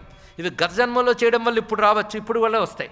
అయితే ఇవి రాగానే వీటితో ఆగిపోతే యోగం పైకి వెళ్ళదు. ఇది కూడా తెలుసుకోవాల్సింది. అందుకే చాలు కవిత్వములు నిలుచునే సత్యంబు వర్ణించచోచి లజ్జింపరుగాక మాదృశ కవులు శ్రీకాళహస్తీశ్వర అన్నాడు. అందుకే కొంతమంది మహాత్ములు ఆదిలో కవిత్వాలు ఇవి చెప్పినప్పటికి కూడా ఒకానొక భూమికి వెళ్ళాక వాళ్ళకి అవి రుచించవండి, తత్వస్థితిలోకి వెళ్ళాక. ఇవి తప్పని కాదు, ఇవి గొప్పవే, ఇవి ప్రాతిభము అంటారట. ఇక ఆ తర్వాత వచ్చేది శ్రావణము అంటే ఎక్కడో వేళ్ల కొలది దూరాల్లో ఉండే విషయములు కూడా వీడు చెబితే వినగలట. అటువంటి సిద్ధులు కూడా వస్తాయి అన్నాడు. ఇక ఆ తర్వాత చెప్తూనే దైవము అంటే దేవతలు, పితృదేవతలు, యక్షులు, గంధర్వులు, సిద్ధులు అని దేవతల్లో అనేక రకాలు ఉన్నారు. వాళ్ళ దర్శనం అవుతుంది, చూడగలరు. దేవతలు ఉన్నారండి అంటే ఈ యోగం చేసి ఈ దశ కలిగితే చూడొచ్చు. ఎంతమంది దేవతలు ఉన్నారు, దేవతల్లో వెరైటీలు ఉన్నారండి. ఎందరు దేవతలు ఉన్నారని, దేవతల్లో ఇన్ని వెరైటీలు ఉన్నారని ఏనాడో చెప్పిన సంస్కృతి హిందూ మతం. అంతేగాని దేవతలంటే ఏమిటో తెలియాలా, బ్రహ్మం అంటే ఏంటో తెలియాలా, ఈశ్వరుడు అంటే ఏంటో తెలియాలా, ఇన్ని రకాల పేర్లు ఒక్క హిందూ ధర్మంలో ఉన్నాయంటే దేవుడు అనే దానికి సంబంధించినది కంప్లీట్ నాలెడ్జ్ ఈ భూమి మీద మొట్టమొదట ఎల్లవేళలా కలిగి ఉన్న సనాతన ధర్మం. అందులో పుట్టడం మనం చేసుకున్న అదృష్టం. మొత్తానికి దేవతల గురించి వినబడుతుంది దైవము. ఆ తర్వాత కలుగుతున్నటువంటిది అంటే భ్రమం అంటే భ్రమ అనే ఉద్దేశంలో కాదు, ఆకాశాదుల్లో కూడా వెళ్ళి భ్రమణం చేయగలిగిన సిద్ధిలో మొదలైనవి వస్తాయట. అందుకే మన యోగవేత్తలు ఇలా సంచరించే గాథలు పురాణాల్లో వింటాం. నేటికి మీరు పరిశీలిస్తే యోగుల జీవిత కథల్లో కనబడతాయి. వాళ్ళు మన జీవన శైలి వాళ్ళకు రుచించదు, అక్కర్లేదు కనుక మన జీవన శైలిలో వాళ్ళు ఉండరు, కాబట్టి మనకు వాళ్ళతో పరిచయం లేదు. కానీ నేటికి ఇలాంటి యోగులకి ఏం కొదవలేదండి ఈ దేశంలో. ఇవే మనకు ఆశ్చర్యం కలిగిస్తాయి. ఈ విధంగా చెప్తూ ఆవర్త అనేటువంటిది ఒకటి ఉంటుంది, అది తర్వాత సిద్ధి. అంటే వాడు మనస్సుతో కూడా ఎక్కడ ఏదున్నా గ్రహించగలిగే స్థితి, సంచరించగలిగే స్థితి సంపాదించగలడు. తర్వాత స్థితుల్లో వీడు వెళుతూ ఉండగా అష్టసిద్ధులు కూడా లభిస్తాయి. అణిమ, లఘిమ, మహిమ, గరిమ, ప్రాప్తి, ప్రాకామ్య, ఈశిత్వ, వసిత్వాది అష్టసిద్ధులు కూడా వస్తాయి. కానీ ఇవన్నీ కూడా యోగంలో మొట్టమొదటి భూమికలే. ఇక్కడితో ఆగిపోకూడదు సుమా, క్రమంగా చింతన చేయవలసింది. ఇవి కూడా మిథ్యలే అని చింతన చేస్తూ ఈ సాధనతో బలంగా బ్రహ్మమునందు మనస్సుని నిలబెట్టాలి. ఆ ధారణ ధ్యానం కావాలి. ఆ ధ్యానం క్రమంగా సమాధి స్థితిలోకి తీసుకువెళుతుంది అని చెప్తూ ఆ సమయంలో 3 దండములు కలిగి ఉండాలి. అది త్రిదండి అనే దానికి అర్థం అండి. త్రిదండి అంటే అర్థం కర్ర పట్టుకోవడం కాదు, 3 దండములు కలిగి ఉండాలట. వాగ్దండ, కర్మదండశ్చ, మనోదండశ్చ తే త్రయః యస్యైతే నియతా దండాః స త్రిదండీ మహాయతి. వాగ్దండ అంటే వాక్కునికి శిక్షణ ఇచ్చుకోవాలంటే వాక్ నియంత్రణ, మాట నిగ్రహించుకొనుట, చేతని నిగ్రహించుకొనుట, మనస్సు నిగ్రహించుకొనుట. ఈ 3 నిగ్రహించుకోవడమే కాకుండా ఇతరుల చేత నిగ్రహింపజేయుట కూడా చేయగలగాలి. అది ఇక్కడ అంటే తాను నిగ్రహించుకోవాలి, అలాగే ఇతరులకు శిష్యులకి అవి నిగ్రహించే నైపుణ్యం నేర్పాలి. వాడిని త్రిదండి అని యతి అంటారు. ఆ స్థితికి వెళ్ళాలి సాధన ద్వారా. ఎప్పుడైతే నిగ్రహం ఏర్పడిందో యోగం వల్ల వచ్చిన సిద్ధుల మీద కూడా కోరుకుండదు వాడికి. అవి ఒక ప్రేక్షకుడిగా చూస్తాడు. ఒకవేళ లోకక్షేమం కోసం ధారపోస్తాడు, ప్రకటించాడు. ఇలాంటివన్నీ కూడా ఇలా సాధన చేయగా క్రమంగా మనస్సు పరమాత్మ యందు వెళ్ళి లయమవుతుంది. ఆ లయం చేసేటప్పుడు ఎలా అవుతుందంటే ఒక నీటిలోంచి కడవతో మనం నదిలోంచి కడవతో నీళ్లు తీస్తాం. ఆ తీసిన కడవ నీటిని తిరిగి నీళ్లలో పోస్తే ఎలా ఉంటుందో బ్రహ్మముతో ఐక్యం అంటే అలా ఉంటుంది నాయన అన్నాడు. ఎంత గొప్ప ఉపమానం చెప్పాడండి ఇక్కడ. దేహం అనే కడవలో ఉన్న చైతన్యం దాని మూలమైనటువంటి గంగా నదిలో కలిసిపోతే ఎలా ఉంటుందో అలా బ్రహ్మములో ఐక్యమవుతుంది. కనుక ఈ సాధన చేసేటప్పుడు ప్రధానంగా గుర్తుపెట్టుకోవాల్సింది ఏంటంటే బ్రహ్మైక్యమే లక్ష్యముగా వెళ్ళాలి. ఆ లక్ష్యములో నిరంతరం ధ్యాన స్థితిలో, ధారణా స్థితిలో చింతన బ్రహ్మం అంటే ఏంటో తెలుసుకో. బ్రహ్మము కాని దాని మనసు పెడుతున్న ప్రతిసారి మరల్చు. ఈ స్థితికి వచ్చిన వాడు సులభంగా మరచగలడు. అందుకు ప్రాణాయామాది ప్రక్రియల ద్వారా చిత్త నిరోధం అనేది ఏర్పడుతుంది. యోగ చిత్తవృత్తి నిరోధ అని చెప్పినట్లు చిత్తము నిరోధింపబడితే అది బ్రహ్మమునందు నిలబడుతుంది. అది ఎలా నిలబడుతుందంటే ఒక వేడిగా ఉన్నటువంటి అన్నం మీద ముందు నెయ్యి పోస్తాం, అది గడ్డకట్టి నెయ్యి వేస్తారు. వేసినప్పుడు గమనించండి, కొంతసేపటికి ఆ నెయ్యి కనబడుతూ ఉంటుంది, కొంతసేపటి కనబడుతుంది, కరిగిపోతుంది. ఆ వేడిలో కరిగిపోతుంది. కనుక బ్రహ్మం అనే వేడి వస్తువు మీద పేరుకున్న మనస్సు అని నెయ్యి వేస్తే కొంతసేపటికి మనస్సు ఉంటుంది, తర్వాత కరిగిపోతుంది. తెలుసుకోండి. ఇక్కడ ఇంకా చెప్పాలంటే నిప్పులో వేసిన వెన్నలా అంటే ఇంకా బాగుంటుందండి. నిప్పులో వేసిన నెయ్యి వేస్తున్నప్పుడు కనబడుతుంది, నెయ్యి వేసాక అగ్ని కనబడుతుంది. కానీ బ్రహ్మము మీద నిలబెట్టిన మనస్సు ఇంకా మనస్సు లయించి బ్రహ్మమే మిగులుతుంది. ఇక్కడ ఆ స్థితి ఏర్పడుతుంది. ఈ సాధన తప్పకుండా ప్రారంభించు, తప్పకుండా సిద్ధి పొందుతావు, అందులో సందేహం లేదు సుమా, ఇది గమనించుకో అంటూ మమత్వం వదిలేవలసిన పద్ధతి. నిరుత్సాహపడకూడదు యోగ సాధనలో ఎప్పుడూ కూడా. ఎంత బాగా చెప్తున్నాడో చూడండి. ఎలాగు అంటే మృద్గేహి కల్పదేహాపి ముఖాగ్రేణాత్యనీయస కరోతి మృద్భారచయం ఉపదేశస్య యోగినః. యోగం సిద్ధిస్తుందో సిద్ధించదో అని భయపడకు. ఒక పెద్ద పుట్ట చూసావా ఎప్పుడైనా? మట్టితో పెద్ద పుట్టలు కడతాయి. ఏవి? చీమ చెదపురుగు కడుతుంది. అంత పుట్ట కట్టడానికి అవి ఇంత పుట్ట నేను కట్టగలనా, ఇంత చీమని అని అనుకోలేదు. అది కష్టపడి సాధించి అలా చిన్న చిన్న చిన్న మట్టి తెచ్చుకొచ్చి అంత పుట్ట కట్టగలిగింది. అందుకే నువ్వు క్రమక్రమంగా సాధన చేస్తే తప్పకుండా సిద్ధి పొందగలవు. అందుకు నిరుత్సాహపడకూడని చెప్పాడు. ఏమి ఉత్సాహపరుస్తున్నాడు ఇక్కడ? మానవుడు పుట్టకే బ్రహ్మమును పొందడానికి సాధన ప్రారంభించు. నువ్వు ఎక్కడున్నావు అక్కడి నుంచి మొదలెట్టు. ఆ పూర్తి కాకుండా మరణించేవనుకో తర్వాత జన్మలో కొనసాగుతుంది, పూర్తి అవుతుంది, అందులో సందేహం లేదు. నిన్నటి వరకు స్వెట్టర్ అల్లుతూ ఆపేసిన తర్వాత మళ్ళీ మరో రోజు ఎక్కడ ఆపేవో అక్కడి నుంచి ప్రారంభిస్తావు స్వెట్టరు. అందుకని నిన్న అక్కడ ఆపేశాను కానీ మొదటంతా విప్పుకుంటూ వెళ్తావా? అలాగే ఇవాళ ఆపిన యోగం తర్వాత జన్మలో అక్కడి నుంచే కొనసాగుతుంది, తెలుసుకో. కనుక ఆగకు, నిరుత్సాహపడకు, ప్రారంభించు, ఎప్పటికైనా సిద్ధిస్తావు అని చెప్తున్నాడు మహానుభావుడు.